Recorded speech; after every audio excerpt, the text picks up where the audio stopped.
John Dominic Crossan, welcome back. How are you? I am great, thank God. I'm feeling fine. Health's good. Good. Good. Yeah. Don, you've been around the block, okay? You've been in Jesus studies, the historical Jesus, critical scholarship for decades. I mean, what, 50, 60 years? Yeah, the first book was in parables, the challenge of the historical Jesus. So from the very beginning, historical Jesus. That was published in 73. So basically, I started working on it in 69. Okay. A long time ago, 1969. It is. It is. And I wanted to give your brain and everything you know a sketch for viewers who are learning about Jesus and want to know your decades of wisdom you've learned along the way of like the pros, the cons, I learned that, I changed my mind, these things. And I wanted to do that with Jesus and Paul, okay, especially since you have the Paul and Jesus book. This is the Paul. Paul? Yeah, Paul the Pharisee. By the way, Derek, I should say for me, when I started writing about Paul, and that was in about 2000, when Sarah and I and the Borgs started the Borg Crossan pilgrimage every year to Turkey for Paul. People say, oh, Crossan's quitting Jesus, going, I consider Paul part of Jesus. Gotcha. Because Paul spends all his time talking about Jesus, Jesus the Christ. Okay. So I consider that part of him. Okay, so I'm sorry, that's important because I think there is obviously connections. Everyone notices there's a connection. Problem is I think some people disconnect so much that they don't maybe see that they have some light they can shed on one another. Yeah. So what I was hoping we could do in this first video, and we're going to have hopefully several here, is imagine like we're not like watching a movie of Mark, Christian movies that they've made of the Gospel of John or whatever, but a historical critical lens of what you think actually happened, going back into the 1st century BCE, kind of give a portrait. Rome's on the rise. You've got all sorts of power struggles that go on within Rome. You've got obviously Augustus showing up. Things like this are happening. Herod is now in power over this territory. Maybe give us a little historical flowering or coloring of the scenery and why a character like Jesus even begins to show up, his legacy, his teachings, what you think he was about, and maybe we can contrast your views with others like Allison and Ehrman and others, and then take it to Paul, and then of course we have the legacy of Christianity. Okay. First thing, why this? The 1st century is the century that formed, for better or for worse, Western civilization. 2 huge transitions, whether you like it or not. Not really from republic in terms of the Romans. We didn't really change from republic to empire. That's said all the time, and it's wrong. The Carthaginians knew about the Roman Republic. It changed from a republican senatorial empire to an autocratic empire. That's the change. Even under the Republic. Of course, they were imperial. What were they doing? Burning Carthage to the ground on a tourist visa? No, of course it was an empire. But it changed to become an autocratic empire. Now, we don't want to say that. We don't want to really say, even though that's the Greek term used of Augustus, he was an autocrat. And that doesn't mean he was above the law, because above the law would mean there's still a difference between you and the law. He is the law. He's the autocrat. I am the law, if I say it. Okay, so that's one huge transition going on. And if Christianity or apologies never exist, that's still going on. Secondly, by the end of this century, after 70, a huge transition going on in Judaism, from a sacrificial Judaism led by priests to a Torah study Judaism led by the rabbis. Now, those are giant. In one sense, you'd almost say Jesus arriving with his little transition is like a mini wave on these giant tornadoes going on. But yes, that's going to be a third one, and I'm going to argue it is the change from a Messiah. Let me give you, watch my language, from a messianic Christos. Christ, of course, is simply the Greek form of Messiah, who is apocalyptic to one who is here and now present, who's not talking about the kingdom of God's coming any day soon, next week, next month. It's here. And may I jab in here with you, just so I understand? This is an interesting point because obviously we know that Messiah's expectation, and this is hinted at in the Gospels, which is why it's an interesting point you bring up, is that, well, what did they expect when the Messiah was going to come? Oh, it was this apocalyptic, sword-wielding, Davidic, I'm going to come in and take over, we're going to kick their butt. But constantly the Gospels do work overtime to say, no, that's not what he was saying, not what they were saying. And of course, what usually goes on is the scholars like Ehrman and Allison and others say, well, that's likely either cognitive dissonance or some like post hoc rationalization of what failed. And so then they're trying to make sense of it. You're just saying, listen, I don't need all that. That adds more variables that aren't necessary. I think that Jesus really came on with more of a spiritual, the kingdom is present here now, more like a mystic. And Yeah, now I'd be very careful about that, Doric, for me. help me. Because, first of all, this is, if I can follow my word, this is a third great transition.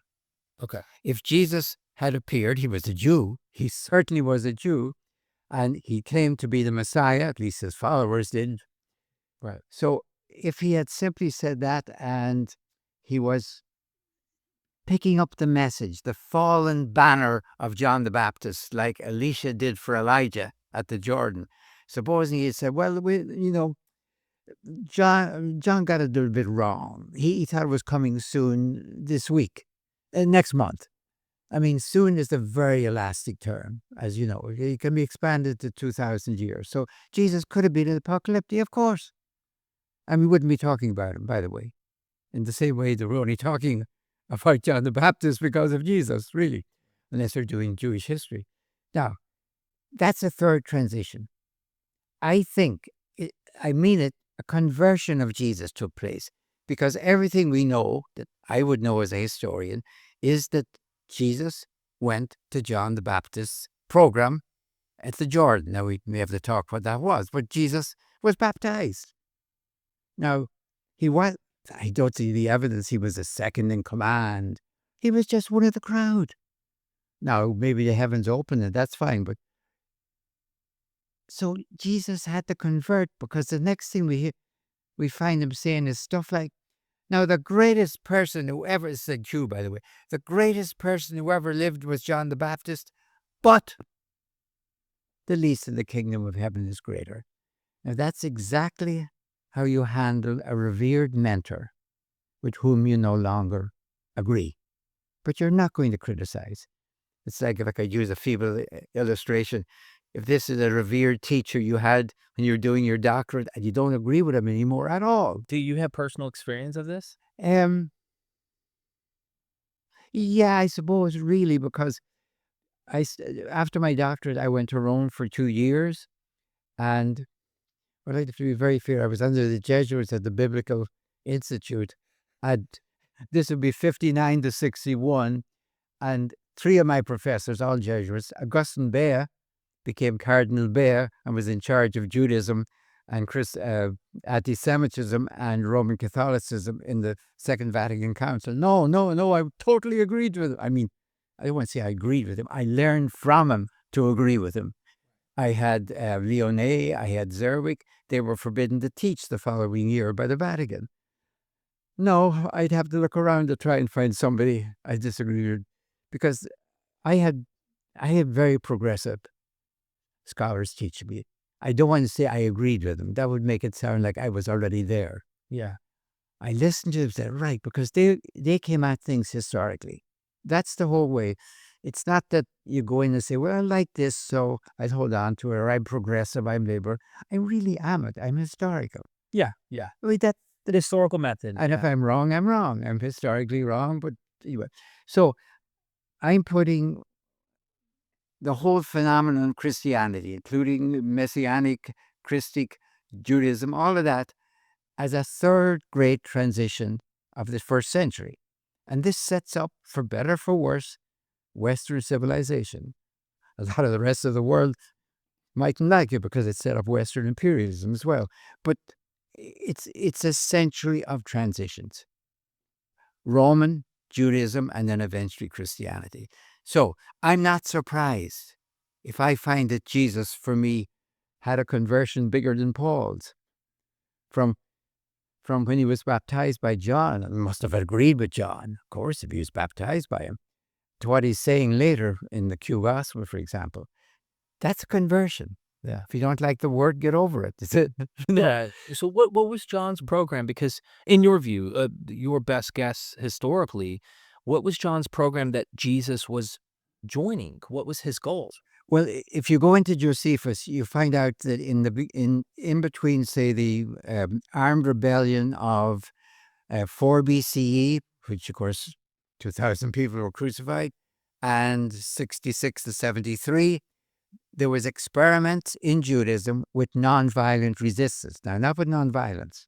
That means doing nothing. Nonviolent resistance, how you could resist Rome without getting killed. And one of the ways that was done was by trying to recapitulate the great salvific events of God. You came from Egypt, you came up the desert, you crossed the Jordan into the promised land.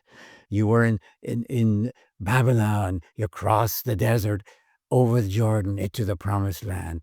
What if we went and we did it? What if we went out into the desert, crossed to the Jordan, and as the waters washed our bodies, repentance would wash our souls, we come into the land as a purified people, then surely you'll come. We're tired of waiting. What's keeping you up, God? Yeah. Okay, so what John the Baptist is doing is the same thing that Judas I was going to ask you about that. and the Egyptian, those three people, are all mentioned in Josephus and in the New Testament, Right. in Luke. Apart from, James of Jerusalem and Jesus, Paul's never mentioned, Peter's never mentioned in Josephus, but those three are. Yeah. Because they're all doing this scenario of repeating the great salvific event. So here's John the Baptist. What's holding up God coming? You guys. And I suppose most people say, oh, here we go again. It's always our sins. Yeah, it's all our faults. Yeah, the Assyrians got away with the Babylon. It's our fault. God, we get so tired of this. Okay, says John, but we can do something about it. Okay, John, now we're listening. We're not following you, but we're listening. What are we going to do? We're going to recapitulate the great return from exile. Oh, I'm listening now. Remember, you were in Babylon. God took us from Babylon across the desert. Remember Isaiah? Crossed the Jordan into the promised land as a purified people. We're going to redo it. And preferably not get all killed by the Romans when we're doing this. So we're going out into the desert, and then you cross the Jordan, repenting of your sins, because that's what's holding up the big coming, and then God will come. Now, God didn't. God came with Antipas's cavalry, and John died. And I think at that point, now I'm interpreting, I think Jesus had to make a decision. And one decision, the obvious one really was, well, Elisha picked up the fallen mantle of Elijah at the Jordan, right here. So he's thinking in his real life. Yeah, There's I'm thinking of him going through a crisis. I don't even want to put it the way I'm thinking of, I'm thinking of a crisis. He's committed himself to John, and God didn't come. Now, can you say, well, the timing was off? It's soon, it's next week, he could have done it. right. And he would have had a huge following. And there is a huge following of John that's still waiting out there. Mm-hmm. Of course there is. Nobody turned it off like that. And Jesus said no. And I think this is what Jesus says for me. You guys have got it all wrong. Now this is after his crisis. Yeah. God's waiting for you. We're waiting for God to do it for us. And God is waiting for us to do it with God. Gotcha. And he would have said, will you read the prophets? Where do you get Isaiah or Jeremiah in Amos saying, well, hang in there and God will do it for you? Where does Isaiah say that? Every one of them says God will do it with you. Cooperate. What do you think Torah is about? God will run it for you? I don't think Jesus would have said this, but he might have. When Isaiah and Micah talk about beating swords into plowshares, it doesn't say God will do it. It says you will do it. God will judge the world for its violence, but you will beat your swords into plowshares. And if you don't do it, there ain't be no anvil chorus, except in Verdi. So I think Jesus went through a massive conversion, which I think was a crisis, that God cooperates with us and we must operate with God, because I don't think we have the leverage. Now I'm using my language. I think we human beings need some transcendental leverage. It could be evolution, by the way, but some leverage to take on civilization, not to take on Rome. But how do you take on civilization since you're inside it?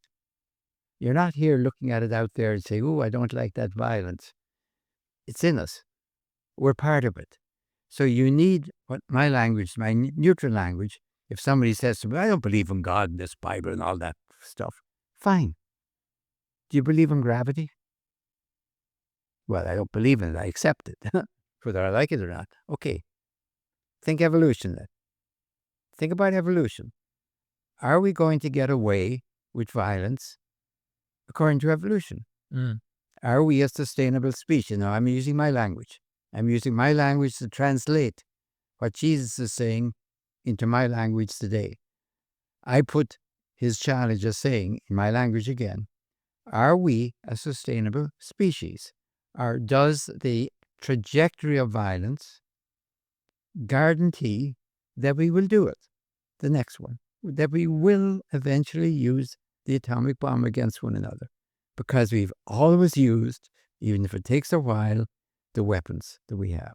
So I'm looking trajectory. I'm not doing prophecy. I'm just saying we did this, we did this, we did this. Now, everything could change, of course, but we've never had a weapon we didn't use. So I look at this whole thing, and I can look at it from the Bible, but I'm going to be blunt. I don't need the Bible to see it. I also see it over here. Right, right. And it's because I see it in both places that I spend my life in the Bible. Right. I could have spent my life, and the only other thing I could ever imagine it would be with Shakespeare. Shakespeare is the only one who has a vision consistently and produced it over and over again. So that's the big scenario for me. Okay, and that's Jesus's program. So this is an important, aspect. We can get into the weeds of details and things, but I Yeah. think it's important that we move to Jesus's nonviolent resistance, of course, gets him killed. We'll get into that in a future episode to get more details about your thoughts about what happened there. Hey.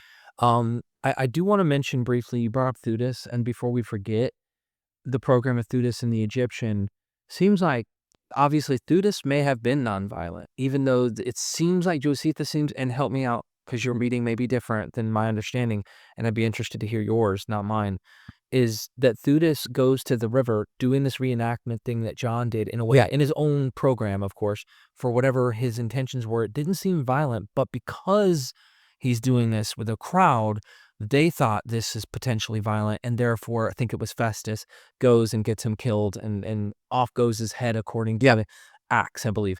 It might have been Josephus, but I think that Steve Mason's done a fantastic job on showing the dependence on this character. I'm convinced, but my question is this: as far as Theudas goes, what's your reading on him, as much as we can, because they only get like barely anything. Oh, yeah. And then the Egyptian, he seems to have had more of a violent approach versus Theudas, talking about the walls coming down, and like, sounds like he might have had a different approach. Joshua. Okay. That's Joshua. You cross the Jordan, the trumpeters go around 7 times, bloop, bloop. Now, that's not a military strategy. Right. I don't think we're going to send trumpets to Iran. It's not a military strategy. It's a trust in God to do it. Okay. Now, I read, and let me go wider. John the Baptist, Josephus has a thing he calls fourth philosophy. Now, he mentions it through gritted teeth, because what terrifies Josephus, this is a big reading of Josephus now. my understanding of Josephus, treating him as carefully and as critically as I do Matthew, Mark, Luke, and John, and Paul. Carefully. Trying to say, what makes him tick? Long before I disagree with him. What terrifies Josephus is that the Roman Empire might decide that the reason for he doesn't know there's going to be 4 great revolts, but he knows there's be 2 of them. And the one of 66 to 73, the Romans decided to take the money, as you know, that used to go to the temple from Jews around the diaspora that went to the Jewish temple in Jerusalem, is now going to the temple of Jupiter, Optimus, Maximus in Rome. That's a punishment. And it's a religious punishment. So I think what Josephus is terrified about. What if Rome decides that the reason for these rebellions is their religion? It's like those Celts. It's their religion that's the problem. Or the Druids that they had. The Druids of the Celts. So we make it a forbidden religion. So we, the Roman Empire, declare Judaism a forbidden religion. If you circumcise your male child, you can be put to death. Or whatever they decide. We're going to destroy Judaism. Now, Hadrian comes very close to do that after the revolt of 132-35. Changes the name of Jerusalem, Aelia Capitolina, I think. No Jews are allowed in Jerusalem. I mean, I think if to understand Josephus, and understanding somebody is not enough. Well, he's a traitor, but I think that's what terrifies him. So he's going to bend over backwards, not to mention apocalyptic stuff, not to mention messianic stuff. In fact, that's really Vespasian. Vespasian is really the Messiah. We got it wrong. We thought it would be a guy of Judea. It was a guy from Judea. Vespasian.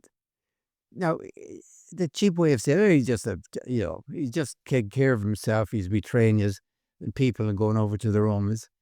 Yeah, but that doesn't explain 20 volumes of the Jewish antiquities.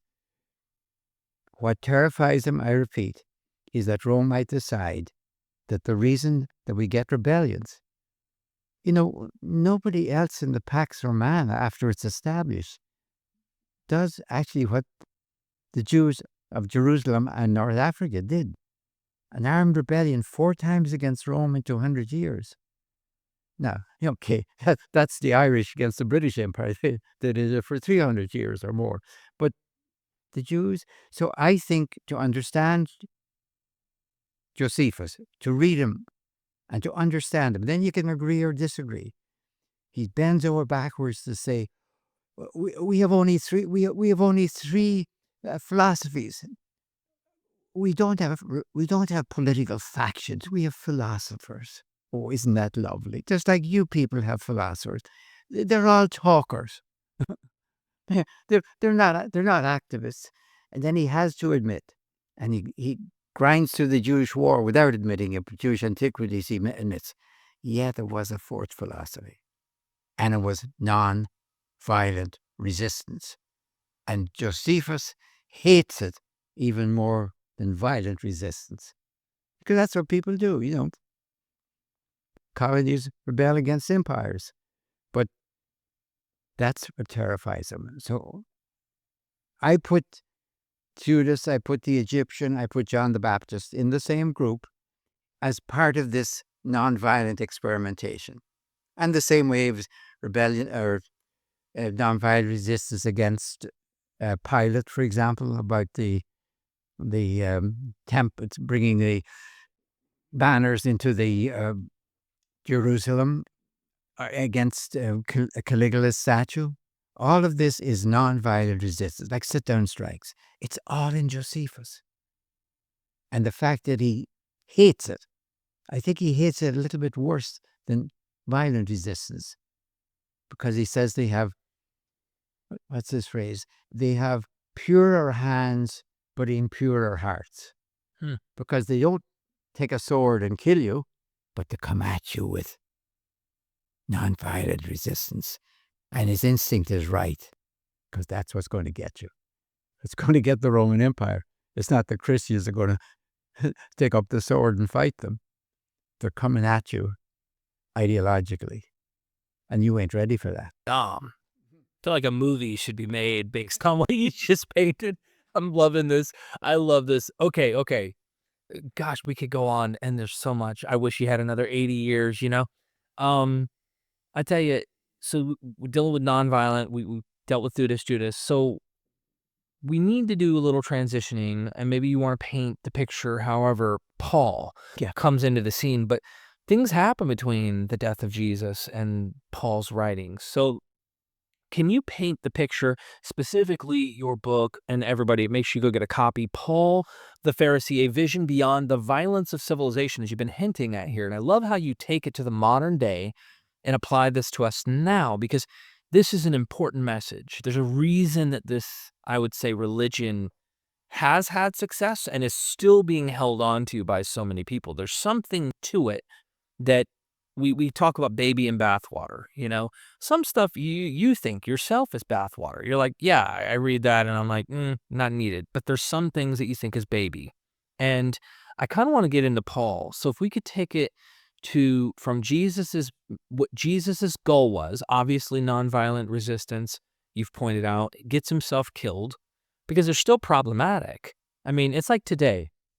The analogy I would give is like a modern protest. Sometimes they can turn violent, and you can see they obviously have turned into riots. And maybe governments know that nonviolent protests turn into riots, and therefore they sometimes might even jump the gun and assume it's going to become violent when it's not. And their intention is really pure in a sense of trying to make change. And I bet Rome felt the same way about groups that gathered together. So whatever Jesus was doing, whether it was nonviolent or violent, either way, he was a threat, and therefore easily worth taking out, according to them. But we need to get to this guy, Paul. What is he doing? I mean, Jesus at least walks up to a guy who's already got a program, and there's a big Jewish issue that's like, hey guys, we're still under the thumb of all this problems, and violence is still here. There's all sorts of issues. The prophets speak. We know our scriptures. It's time that we do something about it. Let's go and reenact what our sacred, heroes have done, walking across the Jordan, whether it be Elijah, Elisha, or Joshua, because they did the same, or Moses, right? Paul is a bit different in a way, it seems. Or is he kind of closely similar in the sense that he does something of his own kind of conversion and walks into a program? How do you understand Paul? Okay. Sorry for the long-winded. No. The question that I keep probing all the time, like I just did with Josephus, when I read some of these, what makes this guy tick? And one says, I'm trying to think of that myself, and I don't know the answer to it. Somebody else has to figure that out. Somebody once said, rather it was Sanders, once said, well, Crossan is Irish, and he doesn't like the British Empire. So he's taken all of that dislike, and he's putting it onto Jesus and Paul against the Roman Empire. And I thought the only answer to that was humor. So I said, I don't dislike the British Empire. I mean, how can you dislike an empire that gave up all of India and held on to a part of Ireland? I mean, that's a sense of humor.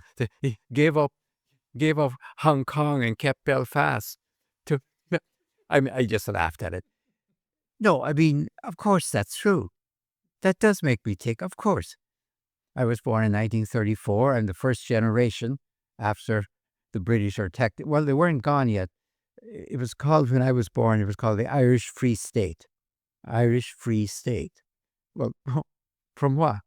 Free from England at the moment. It was much later that it became the Republic of Ireland. So, I know that stuff. I grew up with that stuff. But I was in the happy moment when the empire is gone, but you can still blame it for everything. Yeah. That's marvelous. The first generation, second generation, you know that you got all those problems. You're making some of them yourself. You can't blame the empire for everything. So first generation is great. Anyway, I'm trying to understand what makes Paul's tick, honestly. And here's where I see it. Again, this is an historical reading of Paul to understand his mind. Paul talks about, his phrase is the mystery of God. Now, he also talks about the power of God and the wisdom of God. The mystery of God. And it's not just that God's mysterious. As I understand it, in 1 Corinthians, in the first chapters, and also in Romans, in fact, in the last thing Paul ever wrote at the end of Romans, and I think he was kind of suspicious this might be the end because he knew he was going to Jerusalem and it was dangerous. The last thing he wrote refers to the mystery of God. Well, what's he talking about? Of course, God's a mysterious mystery of God. It's kind of crude redundancy. And he talks, it was mystery of God was eternal. Well, of course it was eternal. Then here's what he's saying. Now, this is Paul. This is me understanding Paul. It's not the question I would ask.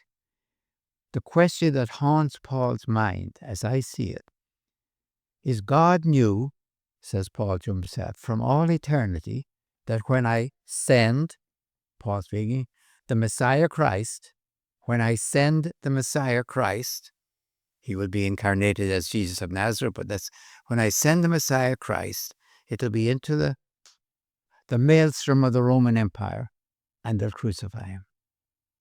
Now, Paul said to himself, why in the name of God did God do that? That's his question. It's not my question. And that's what he called the mystery that was there from all eternity. It's not the mystery of who God is. It's the mystery of what God did. It's like you and I might ask of somebody who did some, I don't know, whatever, crashed their car or something. So, why did they do that? Did they have a heart attack? Did they have temporary blindness, a stroke? We ask why. Right. Paul's asking, why did God not send Jesus 100 years before, 100 years after? Why right into... He knew what was going to happen. And Paul's answer, which is quite clear at the beginning of 1 Corinthians, is because this would reveal to the world, to the nations, this would reveal to the nations the savage heart of civilization.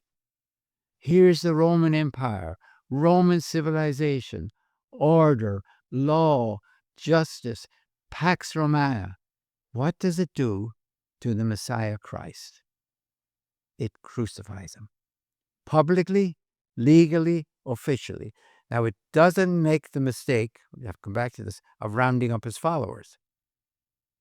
Doesn't do that. So it doesn't judge him to be violent. To be 12 crosses up there, or 13. But in Paul's mind, he says, oh, I see it. This was God, and this is my job now to tell the nations. Do you see what you're like? Do you see finally this revelation? It's like things that have happened within our lifetime, in our own country, that are revealed to us that there's violence in our culture, that have made us maybe think we're not violent because we have guns, but we have guns because we're violent. Oh my God. Is that why this happens? Is that why that happens? Are these like the points where a cancer breaks out on the surface of your skin and you suddenly see it? But it was there for months, maybe years. Paul sees the crucifixion by Rome, legally, officially, publicly, of the Messiah, not just of one poor Jew, but of the Messiah, as the revelation, which Paul is then told to take to the nations. And so, do you see it? Do you see the violence at the heart of civilization? What do you think it's going to do to you? And I'm pushing Paul at this stage. Paul got to that. He doesn't have a clue about what we know about violence, so we can destroy the world. And God would never do that, because that would be embarrassingly admitting that I blew it. So God would never destroy creation. That's not in Paul's mind.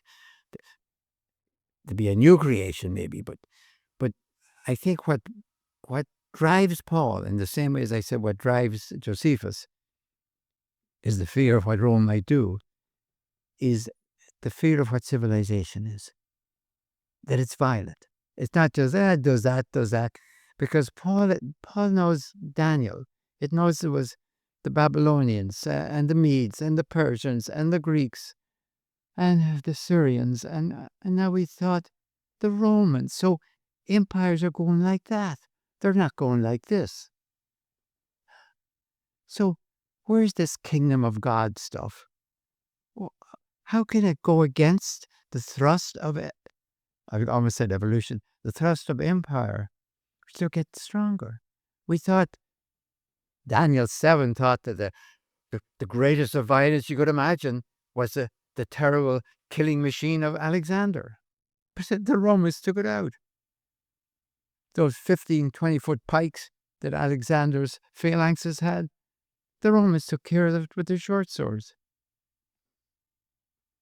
Now, nobody's asking the obvious question. The Romans certainly weren't asking, what's going to take care of us?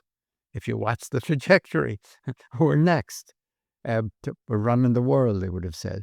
So I think that's what terrifies Paul. And everything else comes from that. Now, God revealed the savage heart, not of Rome. We say, and we say rightly, but inadequately, that Jesus and Paul were against the Roman Empire. Of course they were. That's why they got killed. But not because the Roman Empire was the problem. The Roman Empire was civilization in a toga. It just, the current contemporary incarnation of civilization. In the same way, quite frankly, that when I'm looking at the evening news right now in our own country, I see this as the current contemporary incarnation of civilization. We're doing it in the name of civilization. American interests, of course. But so Paul's function was to reveal to the nations. We call them the Gentiles, to the nations. And that's a marvelous word because the nations clearly include Israel. Yeah. Then you can think about Jews and Gentiles if you want, but if you talk about nations, well, what do you think you are? Right. You might be a separate nation, a chosen nation, fine, but you're a nation. And you could be destroyed as the nations. Yeah. Where are the Ammonites and the Moabites?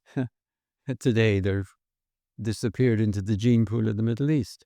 So this is what I think Paul is about. The salvation of civilization. He uses a term which is absolutely his own, new creation. And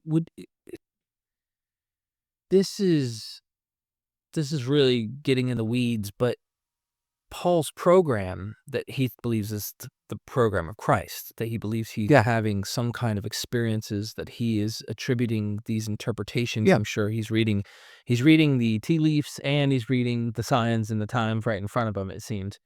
A lot of people talk about Paul as a Jew, which you bring up Paul the Pharisee.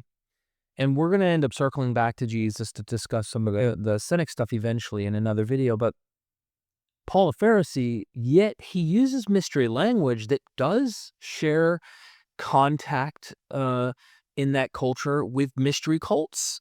So there's this combination, I think, that Paul seems to carry in his message that is touching the nations. And when I use the nations, I mean maybe the non-Jews as well. His message is selling to them. It needs to tickle their ears as well as, but it's clearly not a program that's being as receptive by the Jews, it seems, because a lot of that he's kind of crying out in anguish, going, "I wish my own kinsmen figured this out. They're not listening."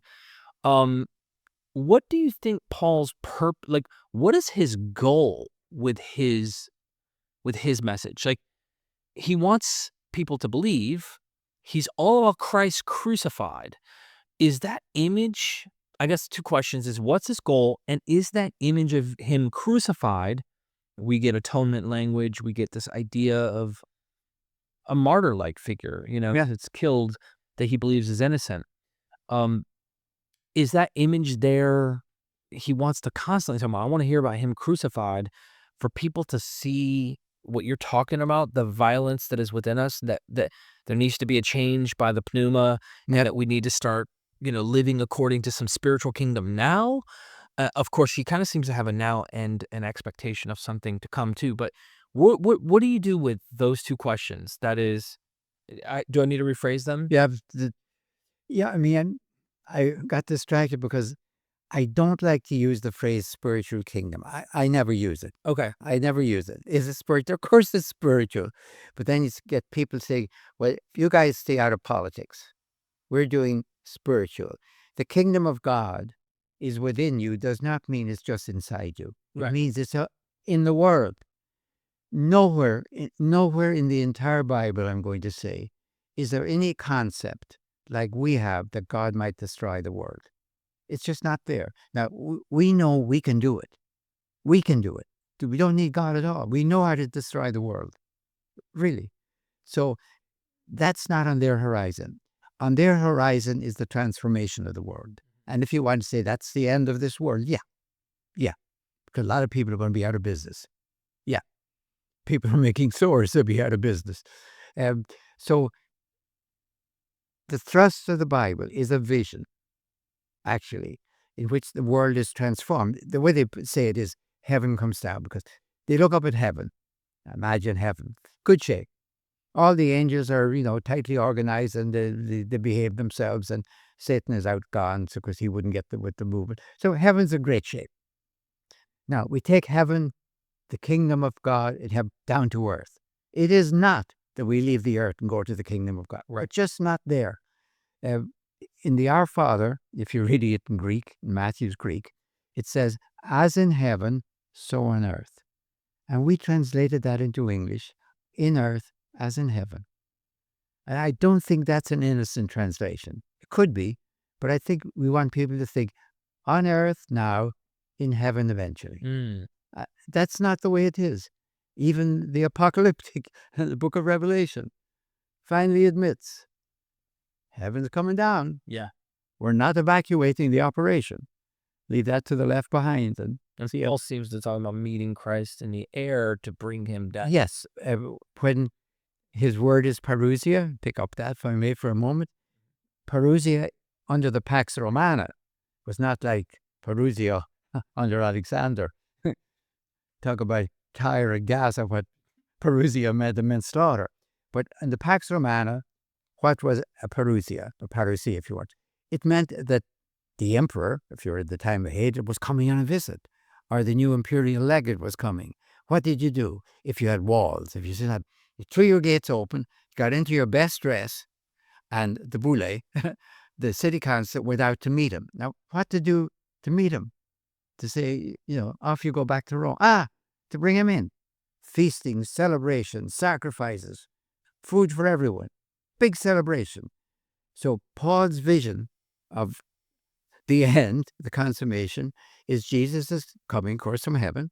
What do? You go up to the air to meet him. Which way are you going? Back up to heaven? No, that's not the metaphor. You bring him into earth. You're bringing peace of God down to earth. Let me use peace of God instead of the kingdom of God. Peace of God down to earth. Nobody in the entire Bible can imagine what you and I can imagine without even thinking that we can destroy the world. So when we read in the Bible the end of this world, we're thinking of God going, boom. Yeah. It's just unthinkable. The reason for that is not, that would be awful for us. It's how embarrassing for God. It's like you're calling the car back to the factory. God created the world and is admitting that I made a mistake. So it's not that they're being so liberal or so.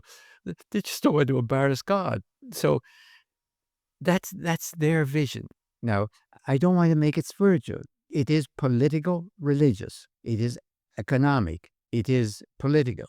In fact, the four great powers are all involved. So if somebody wants to say, well, it's spiritual and it's all internal and your prayer between you and God, that is the cute American individualism. Right. And nobody in the Bible will understand it. God so loved the world. Good old John 3:16. It doesn't say God so loved me and you. Of course God does. In the world. So that's where we are. But Paul, no, this is a good point. You bringing into the political. Paul's using language that was clearly a well-known Greco-Roman, imagery of bringing the emperor in, and he's talking about Christ. So Do you like your reading of Paul historically?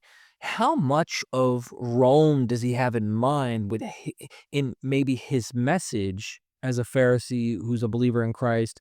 He was attacking the group, and now he's one of them. How much of his message is in contrary to the empire, or how do you read Paul that way? Because I've had some people say Paul's pro-Roman. He's a spy for Rome. Yeah, I mean, like, obviously, it's not a yeah. not a critical scholarly position, but you have different views of how to understand Paul. Is Paul not really big? He's not a big fan of Rome, really, technically. First of all, Paul has a vision.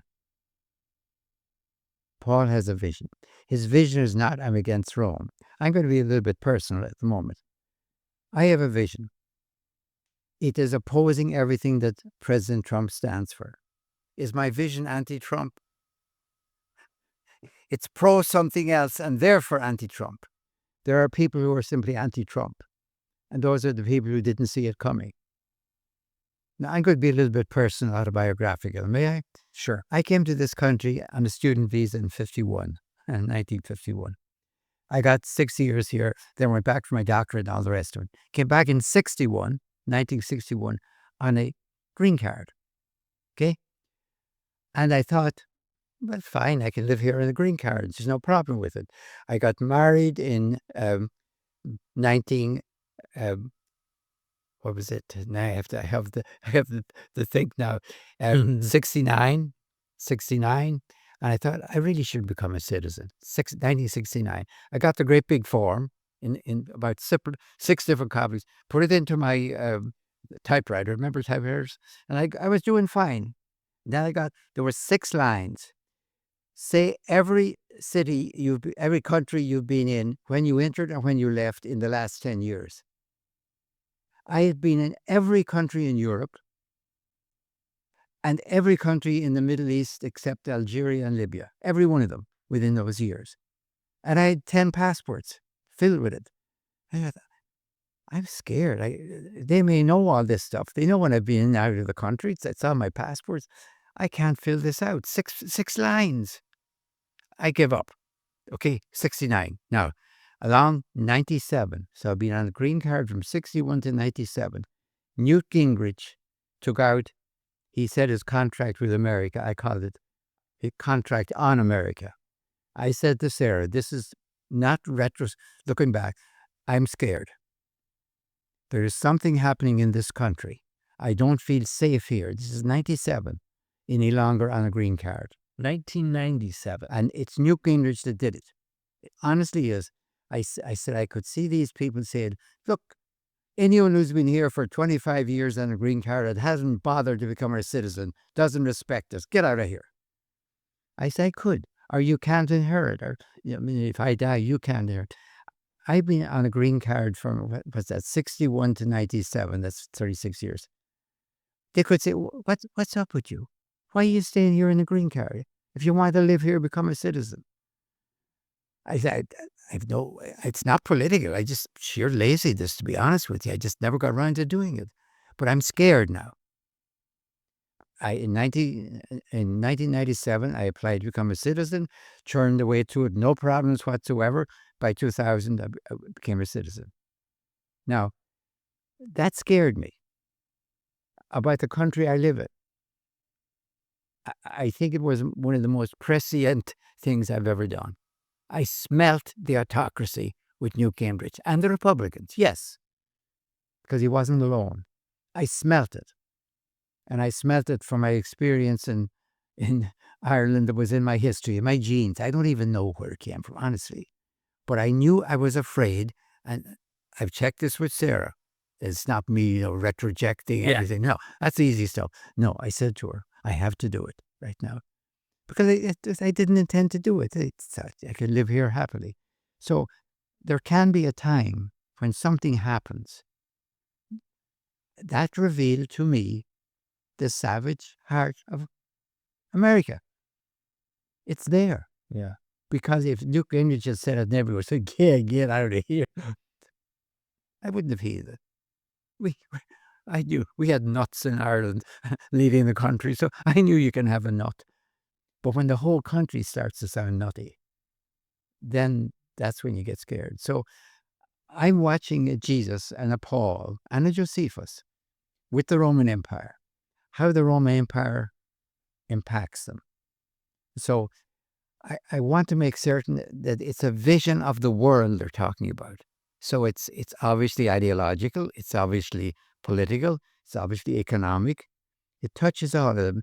Now, it doesn't tell you whether the price of bread has to be this much or that much, though it might tell you it's too expensive for the ordinary people, and that's not right.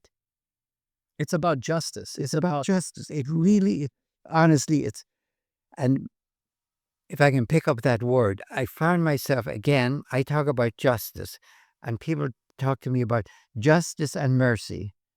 Justice, wait a minute. Justice and mercy means you're talking about punitive justice.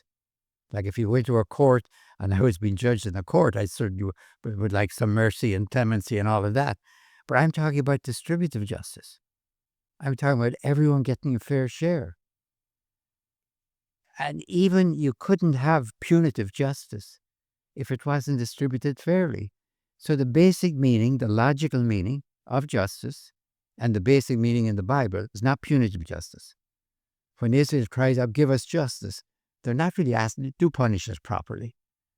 Right. They're distributive justice. How does everyone get a fair share of a world that belongs to God? Now, that's a biblical question. I would put it in ordinary terms, say, how does everyone get a fair share of a world that belongs to all of us? So I rephrase, of course, again and again from God. So that with justice on his mind, right, because I think we're both seeing that in okay, Paul. Then the atonement of Jesus in his mind, he's reading Jesus' death as an atonement in some way. How do you understand that this is an interpretive thing? I know it's not the same as a historical, even though it overlaps. It's more difficult to really wrap one's mind around what the meaning in his mind might be. But what do you envision the meaning of the atonement of Jesus is doing to that justice? Because sounds like he portrays, and it's not just him, you get this in scripture, that the nations out there, they don't have a light. They're in darkness. They don't really know. They're ignorant of the things. You kind of get hints at it with like the divine council and stuff, where it's like, you didn't teach the nations to help the widows, and you didn't do it. Israel had that problem. Prophets cry out to Israel saying, I didn't ask for a sacrifice. I wanted you to do justice. I wanted you to do good and have good religion and to help other people.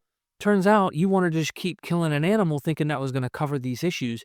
So what does atonement in your mind, in Paul's mind, based on your reading of Paul, what is that about? All right, let me be careful. I always begin historically. So if I don't get back to your question, come at me. Let me start historically. Jesus goes up to Jerusalem. All right? Why did Jesus go up to Jerusalem? Now, I'm not going to try and read his mind because I can't. I'm going to read his actions. Did Jesus go up to Jerusalem to get himself killed? Now, I don't mean that unreasonably. He could have said, the only way to get this movement going is to become a martyr. If they kill me, people will see what they're like. Yeah, you could do that. Martin Luther King could have said, the way to let this really obvious is go there and I know they'll kill me. He did the opposite, as you know. He kept saying, I don't know if I go there because that's not where I want to die. Everything Jesus did, I'm talking now historically, in the week he's there, shows him trying to avoid getting killed. That's an historical statement. That means that an historian can disagree with me on it. It's not an interpretation. For example, every day in the temple, Mark keeps saying again and again, the crowd is on his side, but the authorities wanted to get him, but they fear the crowd. He says it about 4 times every day. Why does he do it at night? He gets out of Jerusalem and goes around the Mount of Olives and stays with his friends. Now, that's the smart thing to do. Don't stay in Jerusalem at night. There's a full moon, but dark streets, people just disappear. They're never heard of again. Get out of town every night. And Mark keeps emphasizing that, coming back.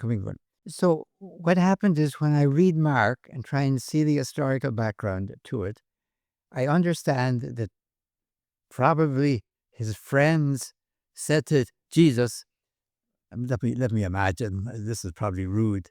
You know, if you're serious about this message, about God's rule on earth, will you get out of those hick towns up there in Galilee? Take it to the capital city here in Jerusalem, where everything that counts takes place. Come at Passover. We'll have Jews from all over the world. If you're serious about your movement, take it to the capital at Passover. That's the only reason that makes sense to me of what Jesus does. Now, as you see, everything he does tries to avoid getting killed. But if I'm Caiaphas now, don't need a Judas for the moment. If I'm Caiaphas, I know what's going on. Now, this guy's in the temple every day. The crowd protects him. I can't risk a riot. I can't risk a riot in the temple. It's too dangerous. He goes out every night. He goes out to his friends. But every night he has to go through the valley down there, and he has to make a decision to go around the Mount of Olives, north or south, to Bethany. If I was right down there, he's out of the temple, and the crowds are not protecting him. He hasn't got to his friends yet. I get him there. I mean, I'm convinced historically Jesus was crucified. I'm convinced from Josephus that the high priests asked Pilate to do it. I think they collaborated with Pilate. Couldn't do it themselves, of course. They convinced Pilate. So I have to ask myself, why did it take a week? You know, Pilate was very accommodating. He'd kill you right off. Why did Jesus get away with all this stuff day after day? He got away with it because the crowd was on his side. So the only logic for Caiaphas, I don't think he even need Judas, though it's a good story. I know where to get him. I get him in between the crowds in the temple and the friends at Bethany. That's where I get him. And the darkness too, by the way. And I get this whole thing over before anyone knows what's going on. I think that's what happened. I don't think the whole world was watching the top of a hill with, and two other people. I think it was done fast. You think, and I don't want to derail you, I want to stay on Jesus, but do you think that the night he was handed over is that image in Paul where he says on the night he was handed over kind of thing? Or Oh, yeah, I have no problem with that. Yeah, okay. That he would know that. Now, the whole trial, Yeah, that's... I think that is written, by early Christians who are giving a model for how you should act. Now, if you're going to be on trial, and you will be on trial, don't act like Peter, who's inside saying, Jesus, never heard of him. Jesus, but...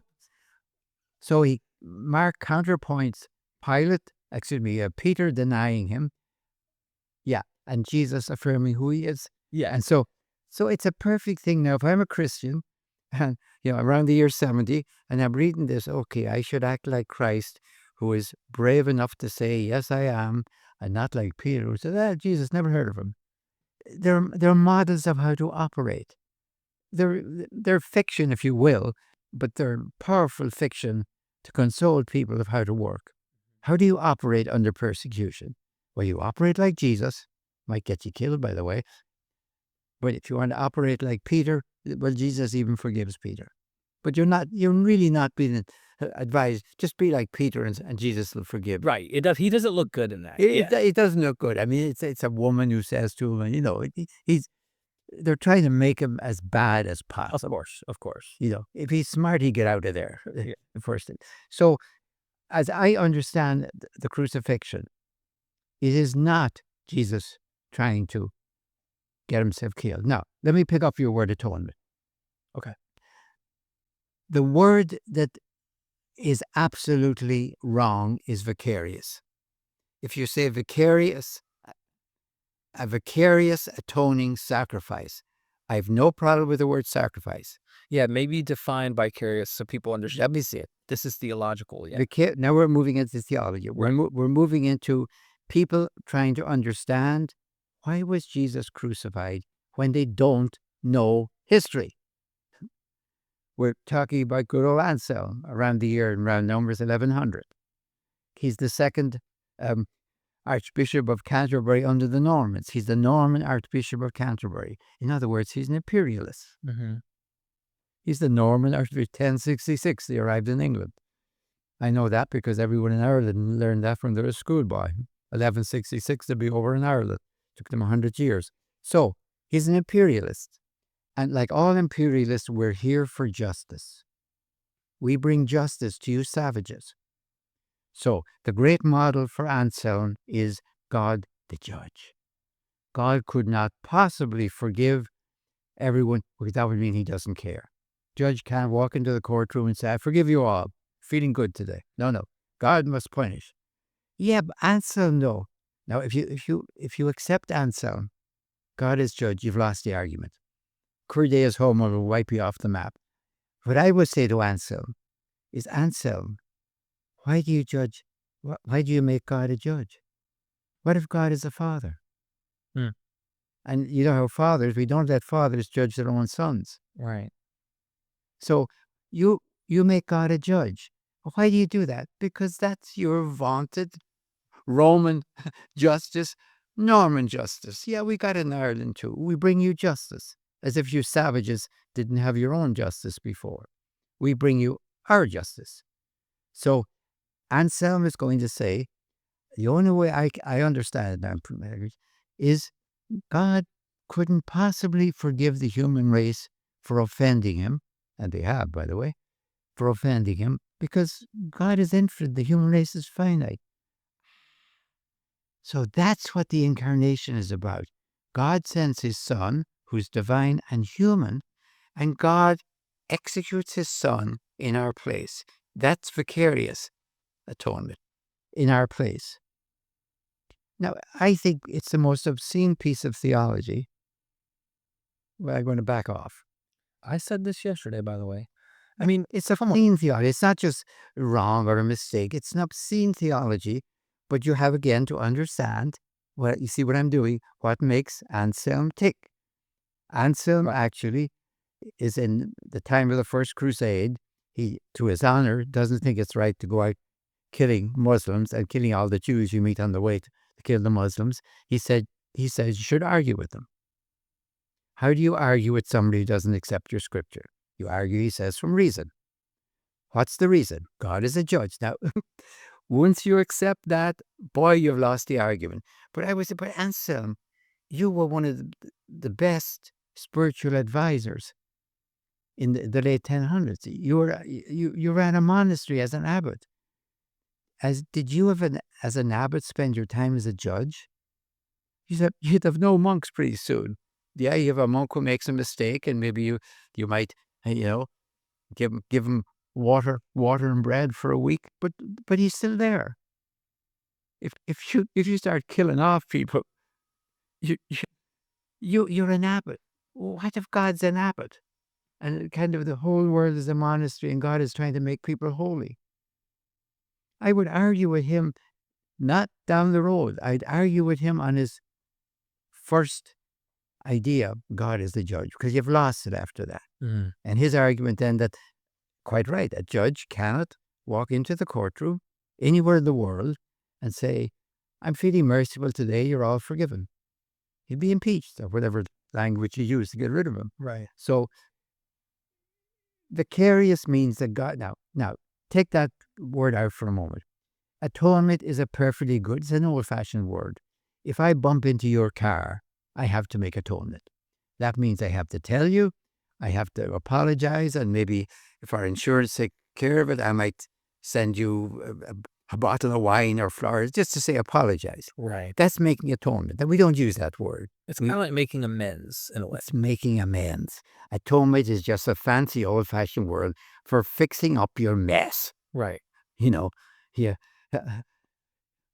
We all do it all the time. So atonement is a perfectly good word. Sacrifice.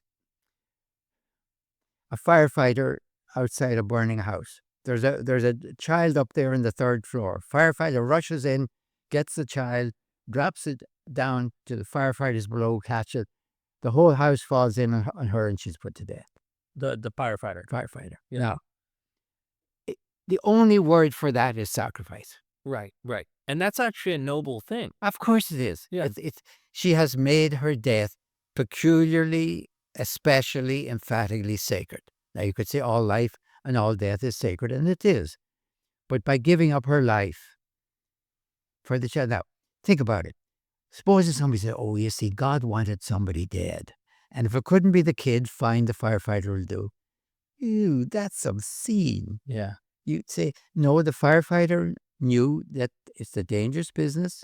She knew going in there was dangerous. She knew all of that. Maybe if she'd said to her, would you be willing to give up your life for the child? Maybe she'd say yes, or I don't know. But it's the sacrifice. So if you're writing in the paper, you wouldn't say firefighter dies. Right. It would be more. Firefighter sacrifices her life. Real quick, if I may, No, interrupt. This is a very good point. Because it's a fine line theologically between, the language of father and judge, and then like him needing and wanting the death of his son in order to appeal to, like, it sounds really cruel and it does not give a visual that I today find appealing at all. But the portrayal you just painted actually has nobility. That's a different image than a father wanting his child's blood kind of thing. It sounds really gross and it sounds archaic and even barbaric. Yeah. I know to hear it that way. But there's a scholar, Courtney Friesen, you've probably heard of him. He's a classicist. He wrote Reading Dionysus, one book, and then another one he was reading he's how like later Christians and Jews, how they've negotiated and worked with the plays of Dionysus through history. This one's not about Dionysus, but I had him on an episode and I didn't know this, but when I interviewed him, he said he looked at the Greek very carefully in Paul's letters and on this moment of atonement, or as we like to say, sacrifice, better yet, is he looked at the play Alcestis, where Heracles is in the story and there's a husband and a wife, they're in love. Of course, it's a play, it's a fiction, but the I believe it's the wife or the husband, I can't remember, one of them dies and they go to Hades.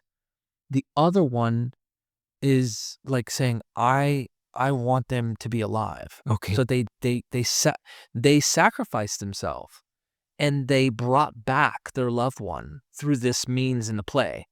Heracles saw it, saw the somehow compassion in this, and decided he was going to resurrect the loved one who went to the underworld.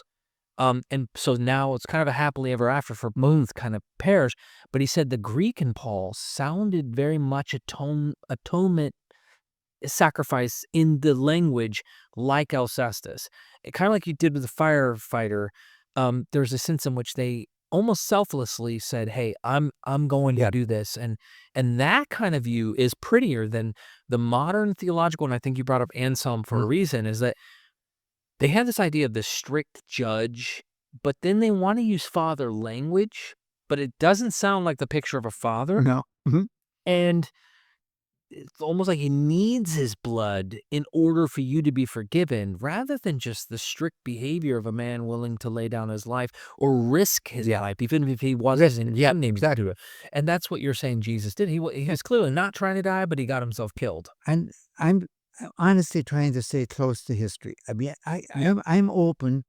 If I knew for a fact that Jesus said to his people in Galilee, the only thing to get this going is go up to Jerusalem and make this guy show his claws by killing me. Then we see what he's like. Yeah, it's almost like we're going to say if you had a very corrupt, I want to be very careful in my language. If you had a very corrupt group today in this country, I won't say who would, and the only way to make people see it was to go in and provoke them to do something. Okay, I understand that. If that's what I thought was there, I would say it. Yeah. It's not that because I don't know what Jesus is doing for a week. So to be fair, okay, if he was doing that, then we can't even trust what we're reading, is your point. Because what we have is evidence in the text that you're reading and going, he's not trying to get himself killed. It seems more like if we were to read behind or between the lines, Jesus went there because this is a popular time. More voices, more people's ears are able to hear his message. And so it's the best place to go and advertise what he's trying to push. And his friends. I mean, I think the Bethany, by the way, I think they're his relatives. I've been saying friends. I think the people at Bethany are his relatives. That's not weird because under the Maccabees, Judeans flooded Galilee. So I've no problem with Jesus having relatives at Bethany. And I think what happened, they said to him, look, come here. For all that reason, they said, you'll be safe. Because there's enough people on your side. It's not he's bringing them with. We've enough people that they won't risk it. It's too dangerous. They're all in this temple. The gates are here. If you have a riot, which they had in was it six, I think. They had riots in the temple, and they were horrible because the crushed people. You wouldn't need the soldiers. You kill themselves just trying to get to the southern gates. So they said, we can protect you in the temple. You can come in here. We'll get you in and get you out. They won't dare come against you, and get out every night. Now, when I'm reading Mark, it makes sense to me. I could say, well, Mark's a heck of a good reader, but I don't think that somebody who's making it up would be smart enough to have him go out every night to Bethany and come back. Mm-hmm. It's a lot of, what's he bother doing that? Just, you could leave that out. You could just say, she's in the temple. Yeah. I think Mark knows enough of the story of what happened in that week. Now, he puts it, of course, in a whole theological framework, of course. So let me go back to one thing and tell me if this goes off the subject too much. Forget about Jesus for a moment. Let me talk about blood sacrifice. Okay. The logic of blood sacrifice. If you only had it in Judaism, you have it in Hinduism. Why do people have blood sacrifice? Why do people think God or the gods like carrion, like dead meat? Well, what's going on there? This is Anthropology 101. If you and I are friends and we have a row and I want to get back again, I invite you to a meal, a reconciliation meal. Do I have hummus and pita bread as the main course? No, that's probably a calculated insult, but it would be fine for a snack or something. If I invite you to a meal, a reconciliation meal, there is going to be blood because there's going to be meat. Now, we won't see the blood. Of course, we have it saran wrapped. But everyone in the ancient world knew that when the prodigal son came home, it was not good news for the fatted calf. Yeah. Of course, if you have a reconciliation meal, so when Hebrews says no reconciliation without the shedding of blood, they're just making a butchering statement, as it were. Right. So now, okay. And that, by the way, that just maybe the viewer doesn't know, but like that historically fits as far back as we can tell when humans are sacrificing their gods, that when you go further back, like Mesopotamia and other ancient Near Eastern deities that we can look to, and even the Greek ones, the gods eat. They have meals, and the way that humans are appeasing to them is food. And we have the famous one of the examples. I can give them several, but I don't want to derail you from where you're heading because this is important. I just want to make the comment that when Enlil, for example, said, "Hey, I'm wiping out humans, they're too noisy." Yeah, we're way back there, right? And then he sees, oh my gosh, what the heck is Atrahasis and his wife doing alive? Enki, I know, you little sneaky trickster, you had to have told him. And he's like, nope, I kept the vow. I didn't tell him. He told the reed wall, and the reed wall, that was overhearing. So what's he do? He smells the barbecue and he goes, "Ah," just like Yahweh in Genesis. Yeah. He goes, oh man, Yeah. I won't do that again. Now, the logic of it is, I say Anthropology 101, reconciliation meal, or I could, if I don't want to invite you for a meal because you mightn't come, I might send you a gift. Right. Now, you might reject it and send it up. But those are the two ways that humans keep relationship or restore relationship. Now, human beings then figure, how the heck, let me use the Celts, for example. How do I do that with God? We've had no harvest 3 years in a row. The gods are clearly angry at us. How do I reconcile?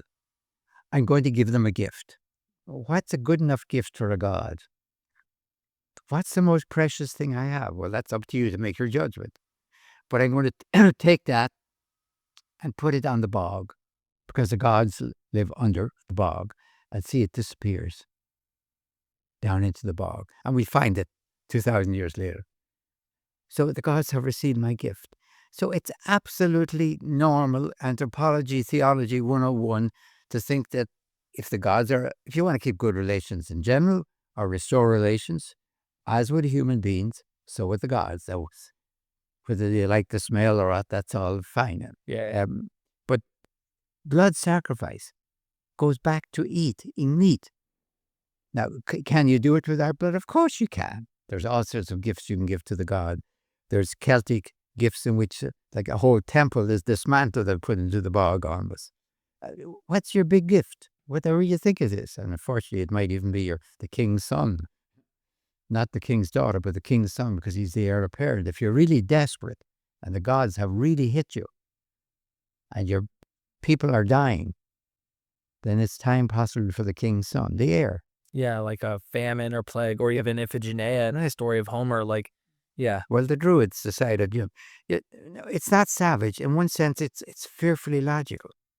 We in our minds as humans. Right. In our minds as humans, in that context, that the gods have decided to destroy us because they're mad at us for whatever reason. And we think a self-sacrifice is the way to bring it back. Yeah. That's why you have human beings in bogs in Ireland. I mean, I've seen their bodies in museums in Dublin. Because they were the Celts that did this. Oh, yes. So we're talking about the Druids, for those who don't know. Well, they're Celts. Yeah, okay. Druids are Celts. Yeah. It depends. It's not like for example, a sword, an iron sword would be a great gift. Now, if I put the iron sword on the bog, somebody's going to steal it. So I take the iron sword, this is literal, and I pretzel it. I literally take an iron sword and I bend it all the way like that. And I put it into the bog.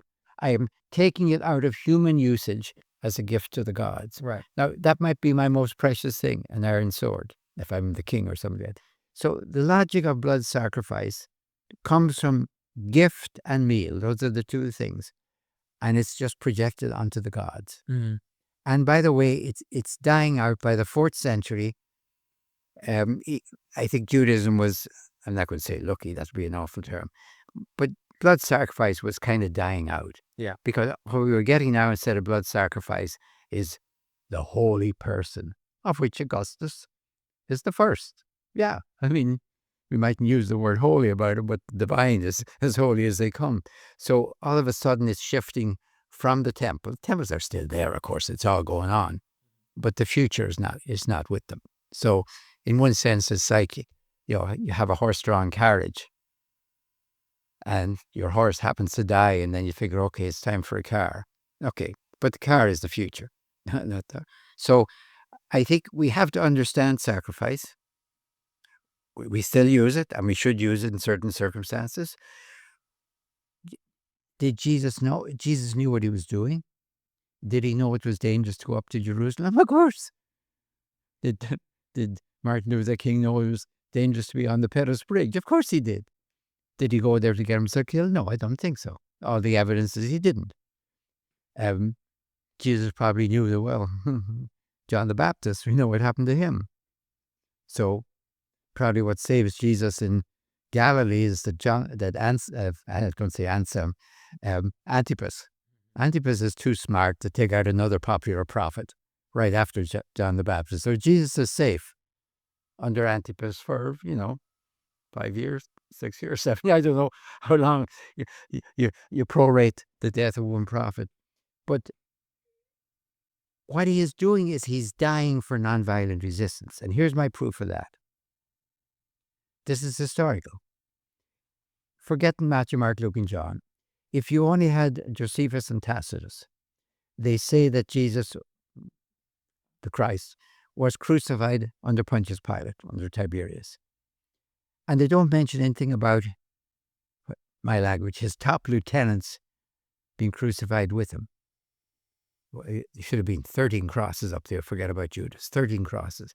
Because when Rome was up against a non-violent group, what they did was crucify at least the top hierarchy. Mm-hmm.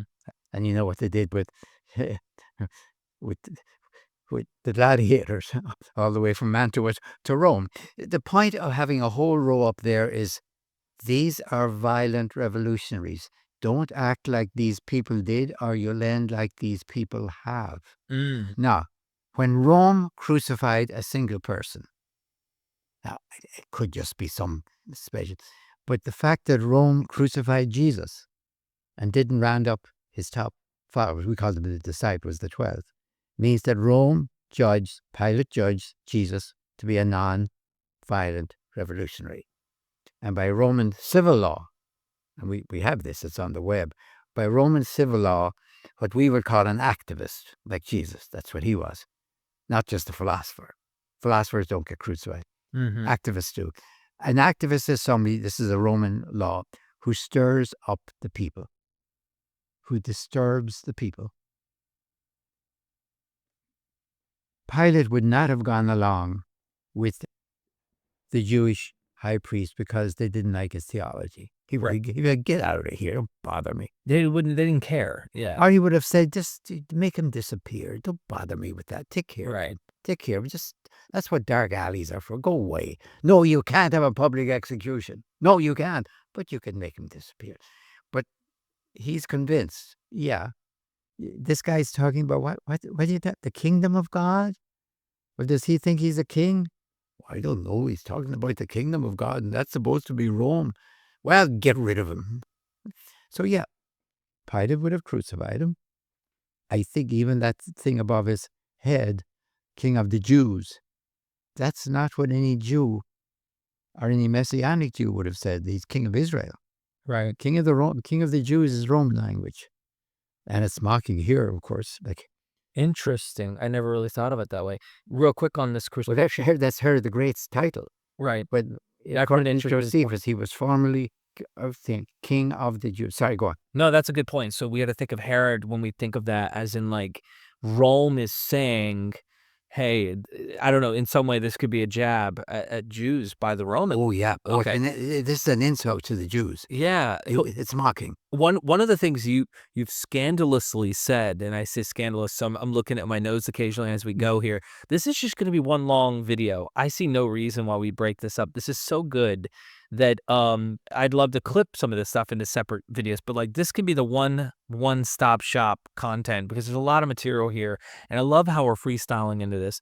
So you have scandalously said, and I say scandalous, but you're not the only one, that Jesus, when he was killed, likely didn't get buried in a rich man's tomb the same day, et cetera, et cetera.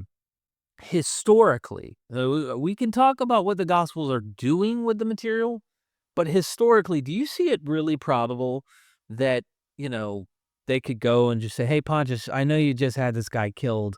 We're trying to make a point, right? Because it's what crucifixion's all about. It's not just the death. It's the agonizing, extended misery of the people. And I want to ask you historically how you navigate this, because you've gone on record saying he was eaten by dogs and, buried in a shallow grave kind of thing. And like people go, oh, vivid, terrible image. Well, that's what happened to crucified people. Do you honestly think Pontius Pilate, and I mean historically, would have said, yep, nope, kill him? Few hours later, go, nope, take him down, honor and respect to the, like, do we really imagine that makes sense? No, and to be honest with you, I didn't say that the historical Jesus because it hadn't occurred to me. I said, I'll tell you when it occurred to me. I was actually reading the Psalms that were used at the crucifixion of Jesus. In Mark, what you notice, the whole, everything that happens is in a tissue of resonance with the Psalms, the garments being sold. I don't think any of that happened. But what's happening is they're talking about the death of Jesus, and they're saying he's not just one more poor Jew. This is what's been going all along. Read our Psalms. It's all about the suffering, the suffering. He kind of incarnates our suffering. That's what they're doing with those quotations. They're not proving, I think, first of all, proving he was the Messiah. That's later. They're saying the only way I can understand it is the Messiah dies as the climax of the suffering of Israel.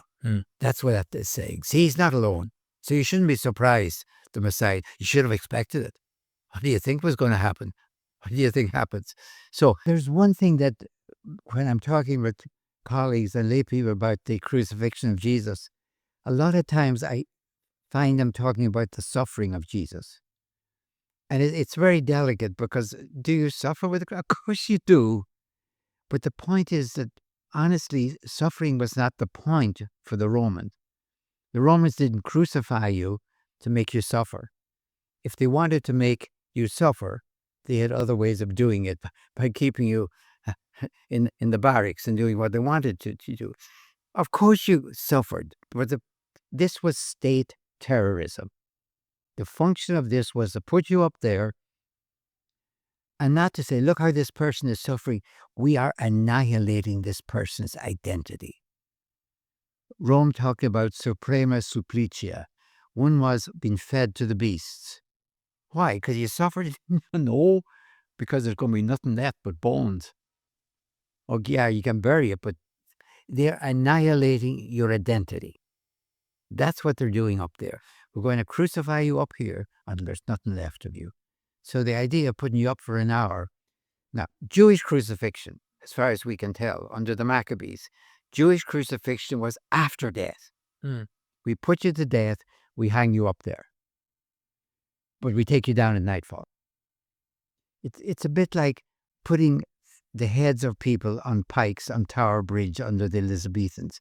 Did that make the head suffer? No. Now, hang drawn a quarter, yeah. But again, it was to horrify the crowd rather than to make the person suffer. I don't know if you go into shock. I don't understand that, but it's to horrify the crowd and to say, we can even do this. So I don't want people to say, well, it's all about suffering. And there's a danger in Roman Catholicism that they stress the suffering of Jesus. And therefore, suffering is good. Mm-hmm. And therefore, I'm going to make you suffer a bit. That's very dangerous in Roman Catholicism. But suffering is good, and therefore, I'm going to make you suffer because it's your own good. That's not quite the same as an athlete going through training. No, suffering is not good. It may be part of life, and we should alleviate it. But the function of crucifixion is to wipe you out. Now, when I started looking at the burial, the text of the burial, I did kind of start there because all we know of what happens historically is yes, you could bribe the guards. There were guards put on crucifixion so you couldn't get the poor man, usually a man, poor man down before he was dead. And Josephus talks about people up there for 3 days and living. So depends what shape you're in, I suppose. So we have to guard you for 3 days. That's why it's expensive, by the way. You have to have trained torturers. Not everyone could beat a person before. You had to be scourged before crucifixion to the state that you would not resist them all the way to the cross, because that's bad publicity. I've got fighting the whole way. No. But we don't want you dead. We can't beat you to death. So we need trained torture that'll beat you to the stage that you can just barely make it, but you will make it. So that's very expensive. That's not just ordinary soldiers couldn't handle crucifixion. These are trained torturers. There could be soldiers, of course. So it's expensive. So you only do it to make a statement. And that's what they're really doing, making a statement. Now, I want to insist again, the civil law says, and it's on the web if you want it, in the history of Roman civil law, that anyone who disturbs the peace, rouses up the people, should be, according to their status, either crucified, given to the wild beasts, or exiled to an island. That's a quote unquote. And that's exactly what happens, of course, to Jesus of Nazareth, Ignatius of Antioch, and John of Patmos.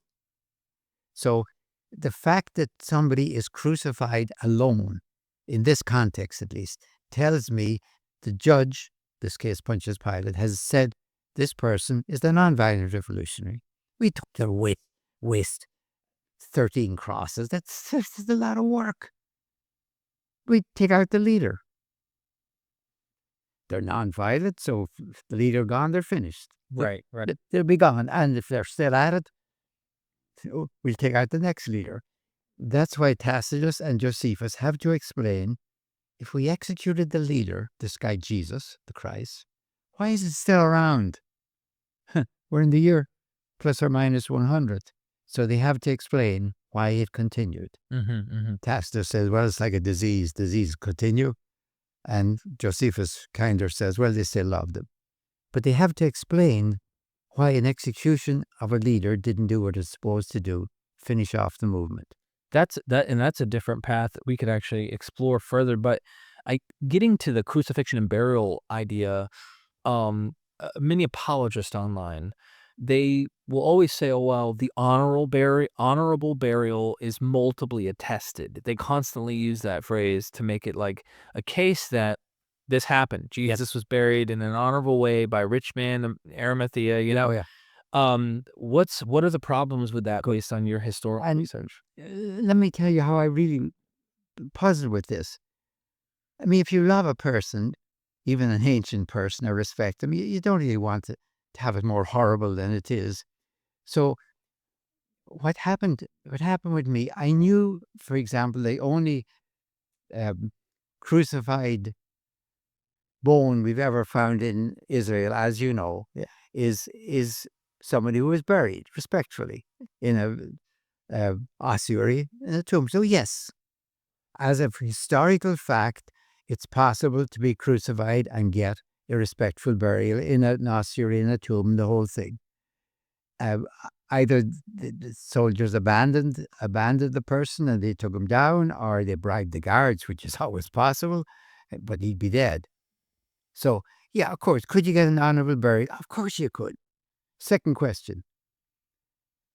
2,000 people were crucified after the first revolt. 500. Judas the Galilean's revolt, right? Yeah, Yeah. yeah. Well, that's the one. Near Sepphoris, right? That's the one 4 BCE in Jerusalem. Okay. The death of Herod the Great. Gotcha. Okay. The revolt of Herod the Great. The legions had to come down from Syria. Right. And 2,000 were crucified in Jerusalem. Then at the 66 and 70, when the temple was destroyed, 500 a day until they ran out of trees. Why have we never found any? Why have the odds? This is the Roman punishment. Mm-hmm. Just the odds. You'd say one we found, and of course that's the only reason, because. But you could say, well, we haven't found too many burials of this millions of people who died. They're molded into the ground. Anyway, we've only found one, but I knew that could happen. Now, the Jewish law is that you're not supposed to be left on the cross overnight. Therefore, Jewish crucifixions, as far as we know, as I said, were post-mortem crucifixions. You were strangled or put to death and hung up as a warning, like I said, the heads on the pikes. I mean, that didn't happen as part of your body. They were just afterwards. So that's possible. I'm trying to understand what would happen. When the rabbis had more power, maybe they had tombs that were used for the dead, like potter's field for the dead. Yeah, all of that's possible. Now, under the Romans, especially when somebody's being put to death as an activist, what would the Romans have allowed? That's the thing. Now, I hold that one part. Then I go and look at the text. Here's what bothers me about the text. When somebody says, well, they all have a gorgeous burial. Let's start here. Mark, Matthew, Luke, John. Now, Mark says a rich, pious Jew goes out and asks for the body. Is that possible? Absolutely possible. Of course. That's the only way you could imagine. Certainly wouldn't be one of the disciples. Pilate would say, there's another one of them, get another cross. Yeah. So you'd have to imagine that, and you have it in the extra-biblical story of Tobit, that his pious act is to go out and find people who've been put to death and are there and bury them. Yes, it is exactly what a pious Jew, not a Christian of any way, would do. All right, so we have it. Now it's a bit hurried. It's in a big hurry. So I'm looking at Matthew and Luke, who are both using Mark as their source. Are they satisfied with it? Read them. Read what Mark does. Actually, what Matthew does. Read what Luke does with Mark. They expand the thing. It's getting bigger because they see the problem. Well, if Joseph of Arimathea put it into his own tomb, how do we find an empty tomb? If he got mixed up there with all the other bodies. So he has to be a brand new tomb. He was first in. They're thinking. They're improving the burial. So I'd ask people to read Mark, then read Matthew and Luke, as Mark is their source. Remember, they don't have more information, but they're thinking, they're improving the burial. And then you get to John. John's gospel is the burial of a god. People have talked about the amount of ointment in there that would fill the whole burial. And it's in a garden. The ideal of a garden tomb, like what Caesar tried to make out for his own, put the trees all around the tomb. A garden tomb filled, it's a splendid burial. It's not for a king, it's for a god. How do you bury a god? That's John's question. So I look at Mark, Matthew, Luke, and Mark, John, which I think, by the way, I don't think the story of the Passion and resurrection in John is independent. I don't think it.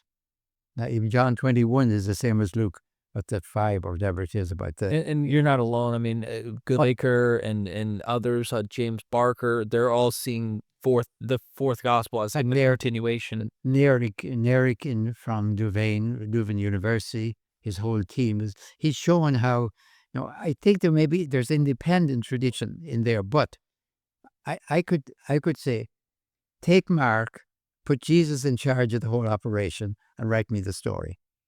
So it's, Mark says Jesus prostrate on the ground to Gethsemane.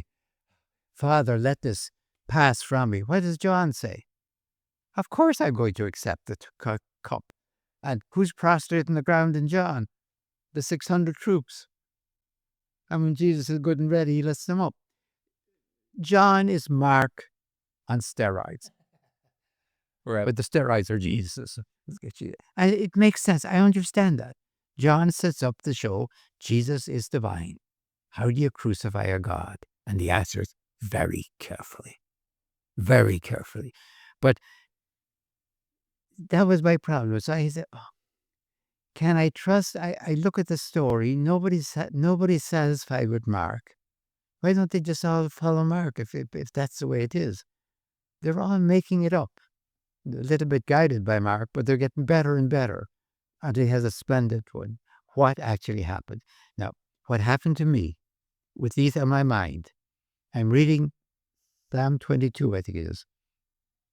And I'm understanding that the first people who were thinking of the crucifixion of Jesus didn't know exactly what happened. They didn't know what the soldier said and what they were doing and casting lots. They were saying Jesus died as the climax of his persecuted people. I got it. Okay. Now, he's going to be buried like that too. And then I saw the line, and I saw it. I know it's metaphorical. The dogs around the cross was in Psalm 22. Dogs surrounded me. That's not about a cross. There's a person appealing to God for their suffering, and they say the dogs surrounded me. Now, of course, it's metaphorical.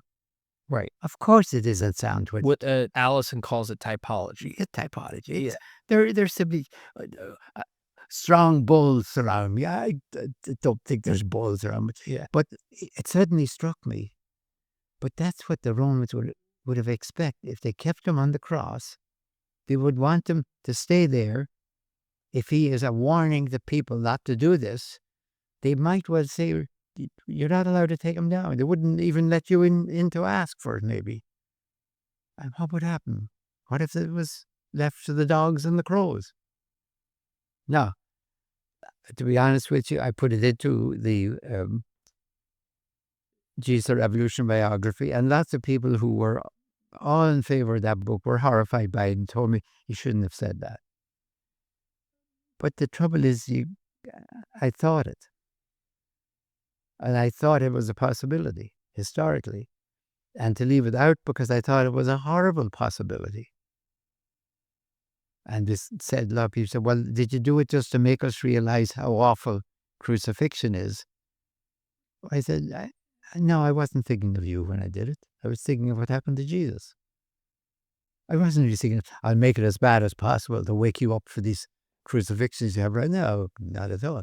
I was just trying to figure historically, do these people know what happened? Or is the situation that we really don't know what happened to the body of Jesus, But our hope, dear God, is our beloved Jesus was buried. So I'm thinking of it today like places where people disappear. My son just disappeared. The government didn't try. My son disappeared. And lying in a ditch somewhere. And you want to say, oh, no, probably buried. If somebody, a child has disappeared and you don't know what happened, you don't say, oh, yeah, probably lying in a ditch somewhere. No, I'm sure somebody buried. That's what you say. Yeah, it's a sense of comfort psychologically in imagining that. So just getting to the historical issue here is you painted a Jewish crucifixion, which makes sense, especially if you have to take him down each evening by law in their own Judea law. It makes sense why they would need to be dead first. Yeah. So there's a sense in which it seems like, and I don't know if Mark portrays him. John wants to make sure he's dead, right?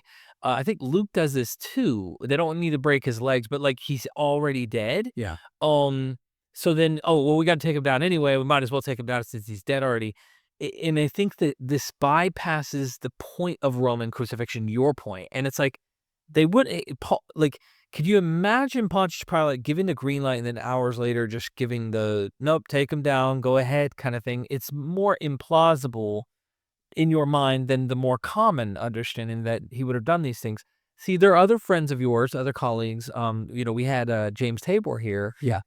James has this idea that he plays with the tombs, right? He has an idea. Well, let's grant that there were tombs, and I like hearing different scholars with different takes.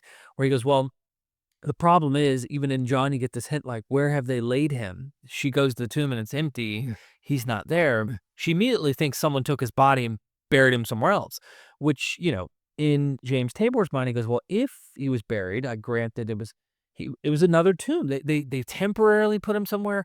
And then once Sabbath was over, they took him and put him somewhere else. They can't find him. You have another model here that's saying what happened was likely just disgusting and terrible. And then if you do take that Pesher kind of approach, that look to Psalm 22 or other passages, while he's buried, with the wicked, but with the rich, I'm sorry, they only have, you find these passages that make you go, they are probably looking to scripture and painting a portrait using scripture to make sense of whatever's going on. Couple that with real psychology of going like, my son, he's okay, he's alive somewhere, or if he is dead, he's at peace. They buried him. He's okay. Yeah, I said it's hope. It's not history. It's when you don't know historically what happened. There are certain times and events to which all you can do is hope that this happened. I hope this happened, and that's perfectly all right. And I would never want to get really into an argument with somebody for whom this is emotional and personal. But I will argue hard with any idea of vicarious atonement. I really will. Or that it's up just for a couple of hours. No, this is what the Romans were doing, and I know what they were doing. But there's also an interesting stuff. I've forgotten. It's in the revolutionary Jesus revolutionary biography.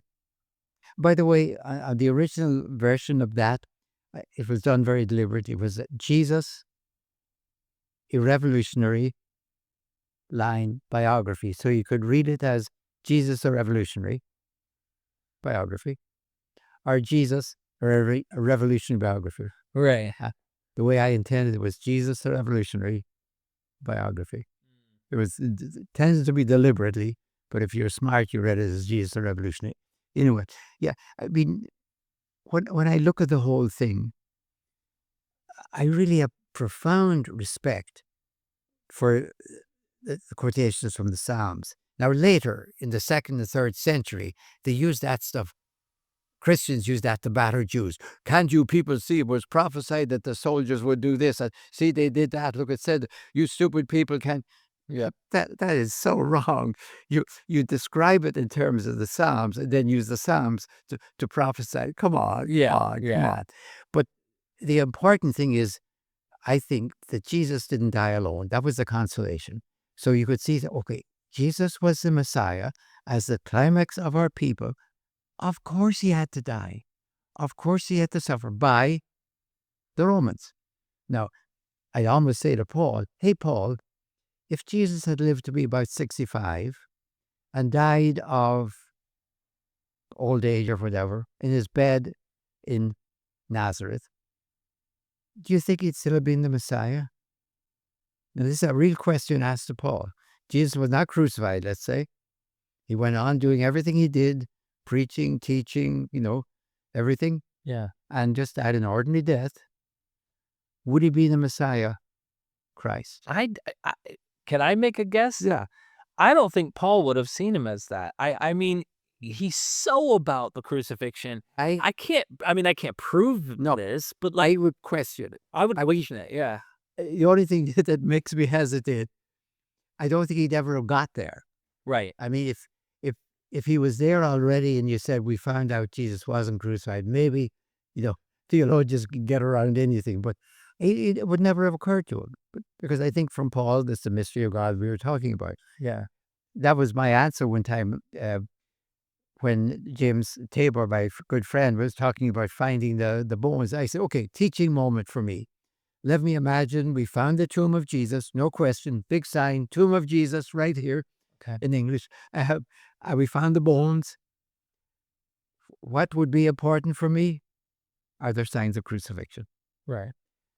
If Paul found the bones of Jesus in the tomb, would it have destroyed us? Of course not. Yeah. Of course not. Whatever happened to the body, Paul says a new body comes out of it in continuity. But you said, Paul, we found the bones of Jesus. He died from arthritis. It's clear. Most of those people did die from severe arthritis. Right. It was too much work. There's not the slightest sounds of any suffering. It was an ordinary death. I think that would be, if I said that to Paul after he had got everything, I think he might well have defended it. Well, Yeah. whatever. It'd have been a apologist. Yeah. But he never got there. Right. If So that was the assumption at first. He would have never got there. That's your point. And I think that's an interesting point because the way we were describing it earlier, you were doing a fantastic job, is that the suffering, the justice, this atonement idea is central to his gospel, his specific. And I find that a very important point, that any portrayal of Jesus in any other way would conflict with this model. Either he would defend himself and say, no, this is the proper understanding. And I do wonder what other versions of competitive ideas about Jesus were out there. And he's going, if you hear anyone say another gospel other than the one I'm telling you, what do those look like? Clearly, he has a version that needs to work for him. So what are those other versions? I don't know. There's... Well, you don't have to guess. You got Q. We already have the earliest two written versions we have of the gospel. Now, forget Matthew, Mark, Luke, and John after the 70s. The earliest two we have are the gospel according to Paul.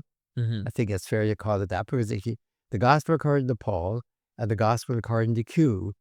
And I would not sure if all your audience would know that, but after 200 years of scholarship in which scholars looked at Matthew, Mark, Luke, and John and tried to figure out there's some kind of copying going on here.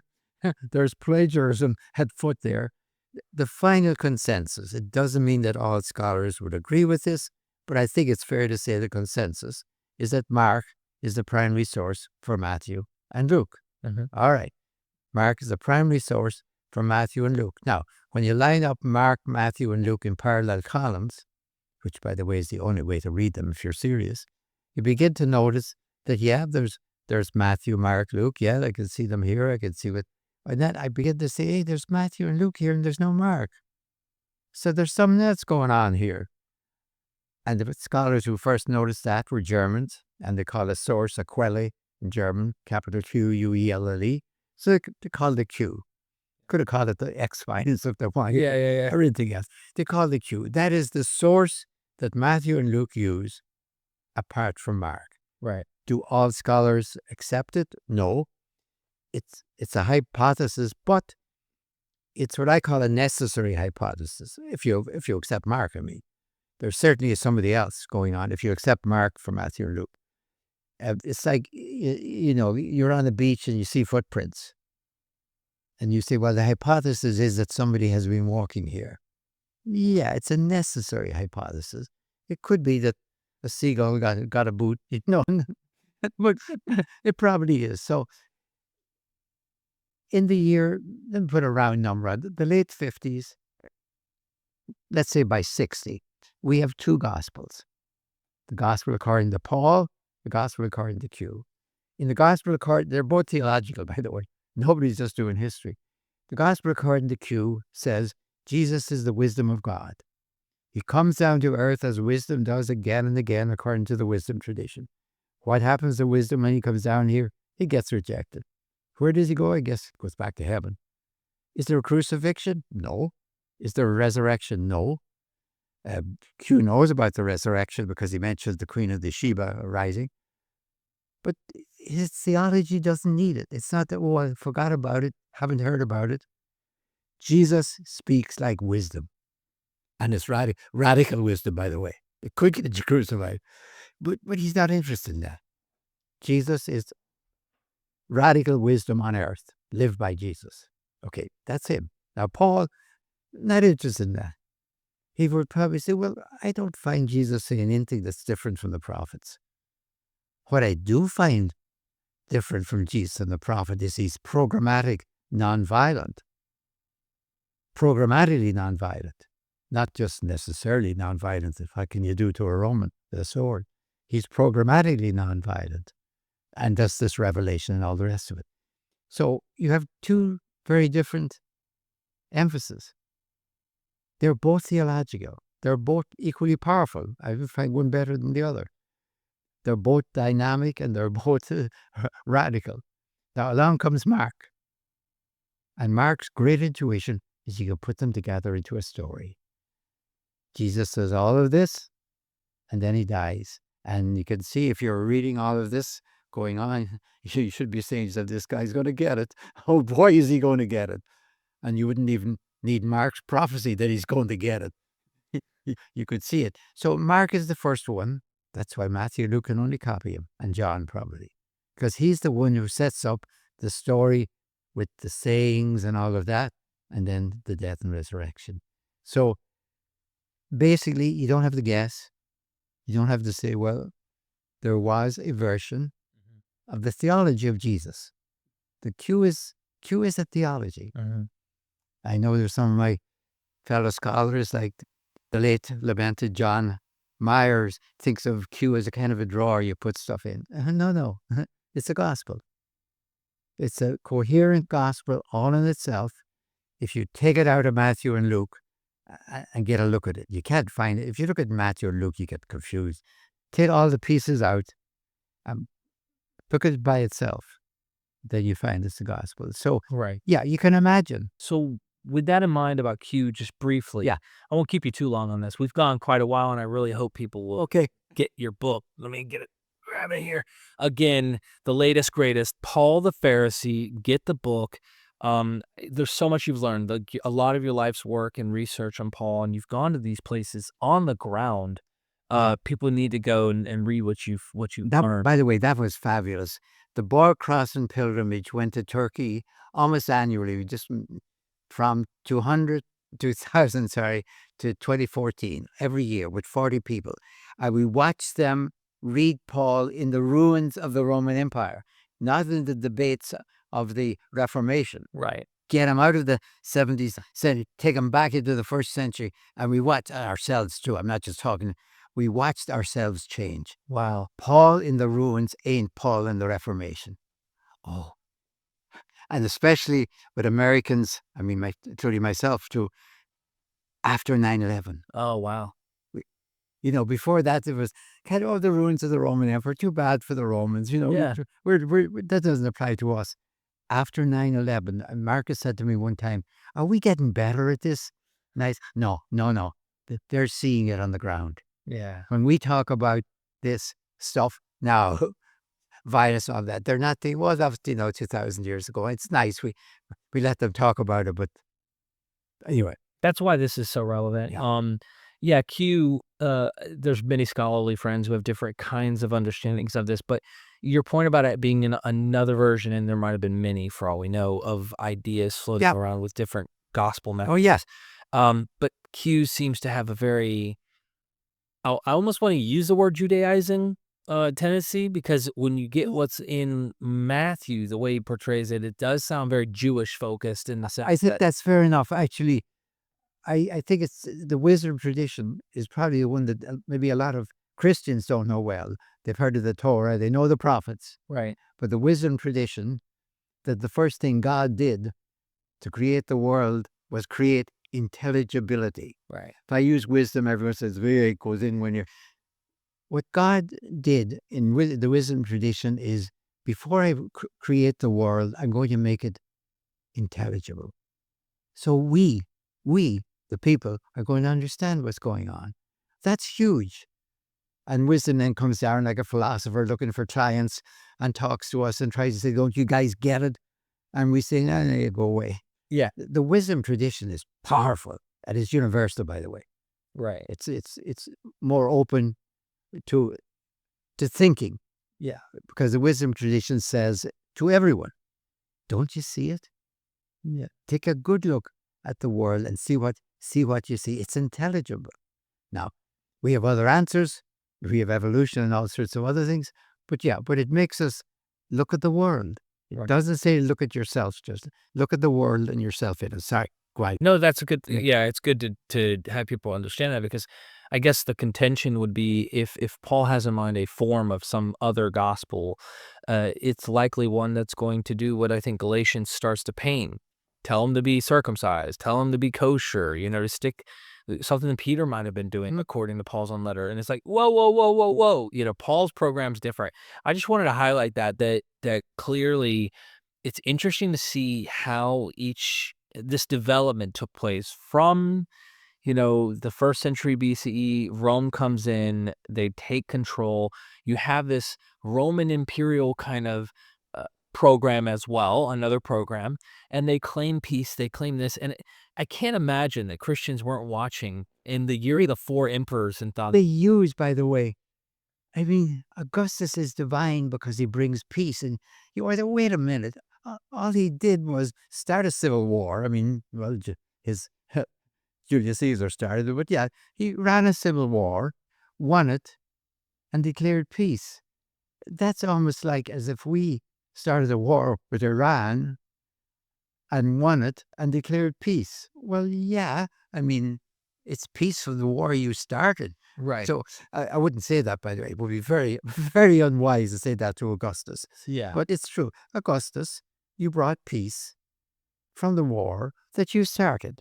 Right, right. So, but violence still, like your point is, and I think even the philosophy of them, I don't think that these people are dummies. Okay, none of these people are dummies. Paul, none of them. Whether you agree with their theology or not, they see there's still violence. There's still the young, and so they're looking almost at a deeper level of saying, like, it needs to be derooted. You've temporarily put a Band-Aid over the scab by creating the wound, and then going, all right, now we're good, right? Cover the scab.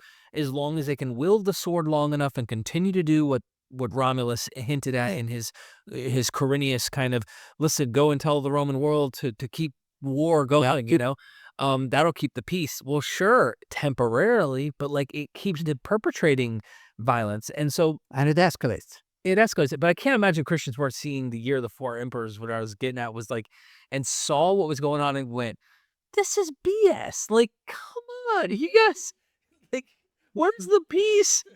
You'd want to say, I would, as I say, I wouldn't say this to Augustus. Your Excellency, do you know the difference between peace and lull? Lull in English, lull, it means you're waiting for the next round. And you could say, well, you went through 3 rounds. Pompey against Julius Caesar, round 1. Julius Caesar's assassins, Brutus and Cassius against Octavian and Antony. Don't you see it? Why don't you think this is a lull? Now, to be fair to Augustus, it's going to be a long lull because the Roman Empire had figured out you put the legions on the periphery. then, the periphery is war-torn, but everyone inside is peace. Rome invented what's known as the territorial empire. It was a brilliant idea. The periphery is war-torn. Of course, they're always fighting with the German tribes, the Doca near Ireland. But inside, there is the Pax Romana, or the Pax Augustana, or Pax, because there is. Yeah. You're not going to see the legions beating up people in the streets of Alexandria or Ephesus or Rome. Of course not. So there is peace. Now, how long before the Celts figure out, or the German tribes figure out, to cross the border in force? That's just what happened. The Western Roman Empire didn't fail. It was just taken over by their mercenary troops. Right. They didn't even, this, just like the government fell to the army, as it were, which is something to think about too, by the way. So when that happens, you want to say, okay, is this our fate? Mm-hmm. Mm-hmm. I watch the Roman Empire all the time. I really do. And I think, Greece had a democracy. They really invented democracy. Then they got an empire. And they blew it. Because you can't have empire and democracy. You can't. Rome had a republic. And they got an empire. Can't have it. We are a democratic republic. And we have an empire. And do we really think that we're going to be excused from the fate of Greece and Rome? I keep thinking of that all the time. I went to a classical boarding school left over by the British when they left. And I often wonder when the British Empire was teaching its people by the Greek and Roman empires, did anyone ever say, excuse me, raise your hand at Eton and say, they all failed. Is that our destiny too? Can you imagine what the teacher would have said? If they said, but they were an empire, and they were a democracy. They were an empire and a republic. What are we that we think we're excused from the curse? Because the violence of empire washes back home. That's what we find out. There's no way, except for maybe a temporary autocracy or a temporary dictator, that the violence that you export won't wash back home. It just...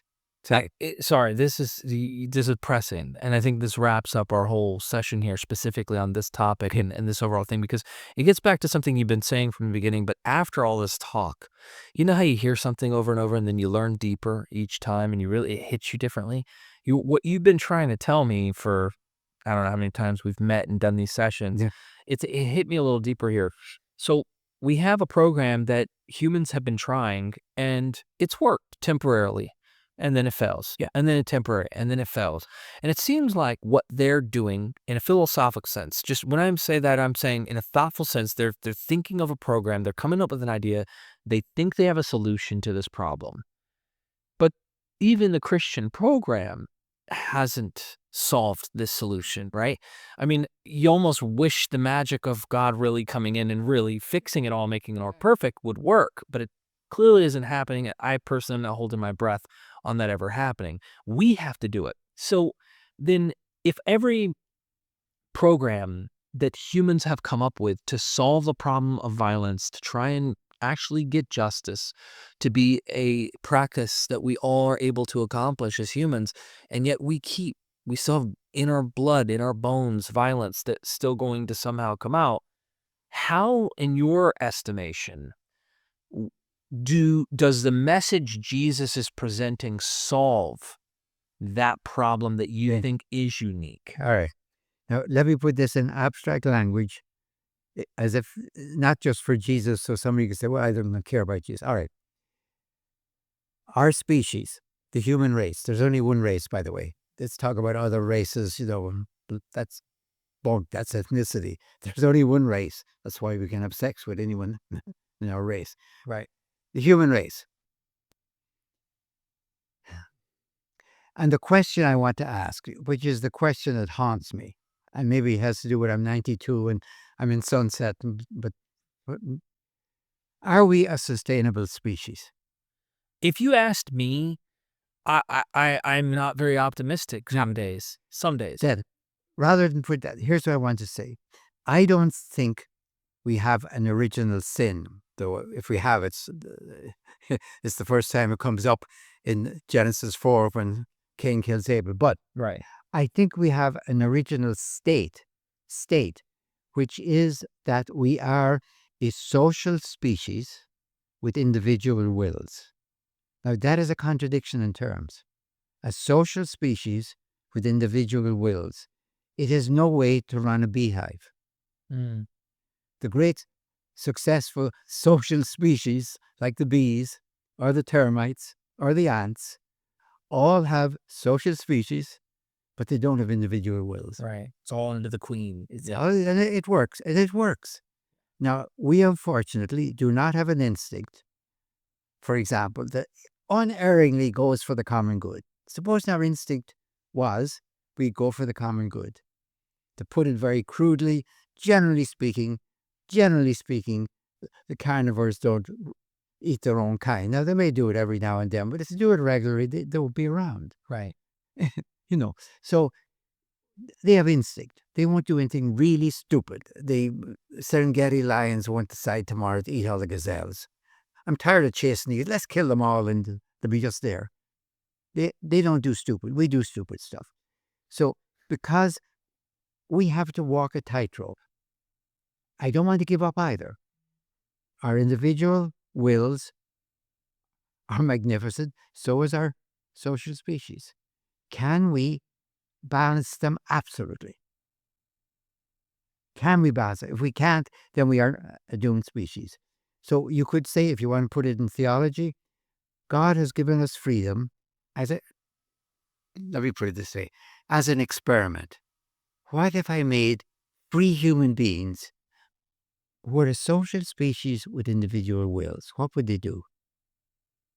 Like a divine experiment or a divine challenge.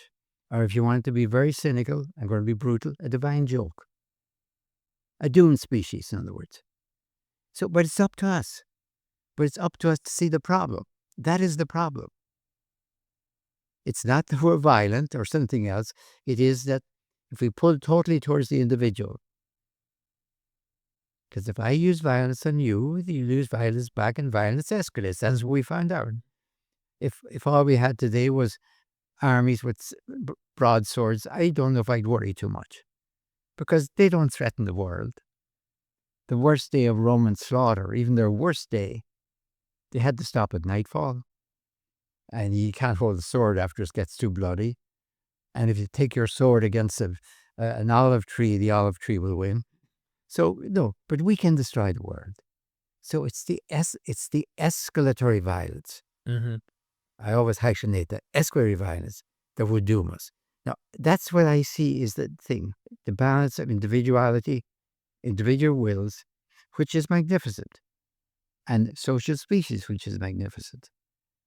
And if you want to say the tragedy of being human is that we have to balance those.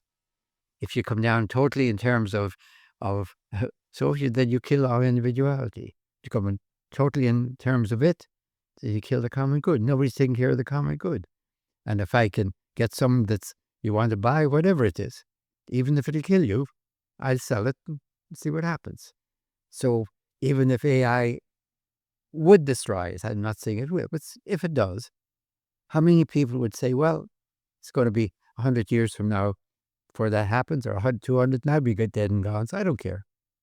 There's going to be some people, but yeah. Yeah, so, I mean, those are the challenges, Mm-hmm. and the challenges are cooperate. So that's where I see it. Now, I do see the two great options are you get peace, world peace, from the war to end all wars, Right. which was supposed to be Augustus' axiom, the war to end all wars. The other possibility, which comes out of the Jewish scriptures, it's there, is that distributive justice is how you get peace. Now, they also will go out to battle and all of that. I know all that stuff. But they also have this other vision, which is radically different from the vision, I'd say, of civilization, that you only get peace when enough people say it's fair. Now, you can say, well, there'll always be people who don't say it's fair. Yeah, but we'll hear them in public. If you have to come out and explain to me in a public meeting place why it's unfair that you don't have. Whatever. And maybe I'd say, yeah, but that's fair enough. Yeah, I think I see what you're doing. I see you need that. But if we cannot have distributive justice, and I don't mean by distributive justice everyone makes as much money and we take some of your stuff by taxes. I mean whether everyone freely and fully gets health care and education as a natural right, as a right to live. Now, what happens after that? Fair enough. And if you have some liability, we may have certain. I'm not talking charity. I'm talking distributive justice, starting from before you're born. And I look at Jesus. What's he spending his time doing? He's healing. Wow, I thought that was just some kind of miracle stuff. Mm-hmm. But now we know today that healing is political. Who controls healing? Who controls vaccinations? Who controls healing? Controls you. In fact, give me that. I don't have to bother with anything else. You can look at Vespasian doing that very thing as well, yeah. Yeah, or who controls education? So most of Jesus is spent doing that. Anyway, that's the way I see it. We have two great options. Peace by victory or peace by justice. I'm not mocking the Romans. They really believed that was the program. Yeah, it worked. It worked. And in a sense, it could continue to work. The problem is you're, how do we provide all like in a continuous peace, not 40 years. Yeah. We're talking a continuous, sustainable species type of peace. And that's right. Yeah. We only would be doing this because of the escalation of violence. I don't think if we were all our armies were armed like the Romans, we'd be talking about this. We say, well, it's very unfortunate, like bad weather. We shouldn't have these wars, but, they mess up a bit, but then we go right back. So you could get over those wars. And they didn't threaten the world. But now we can do that. That's the difference.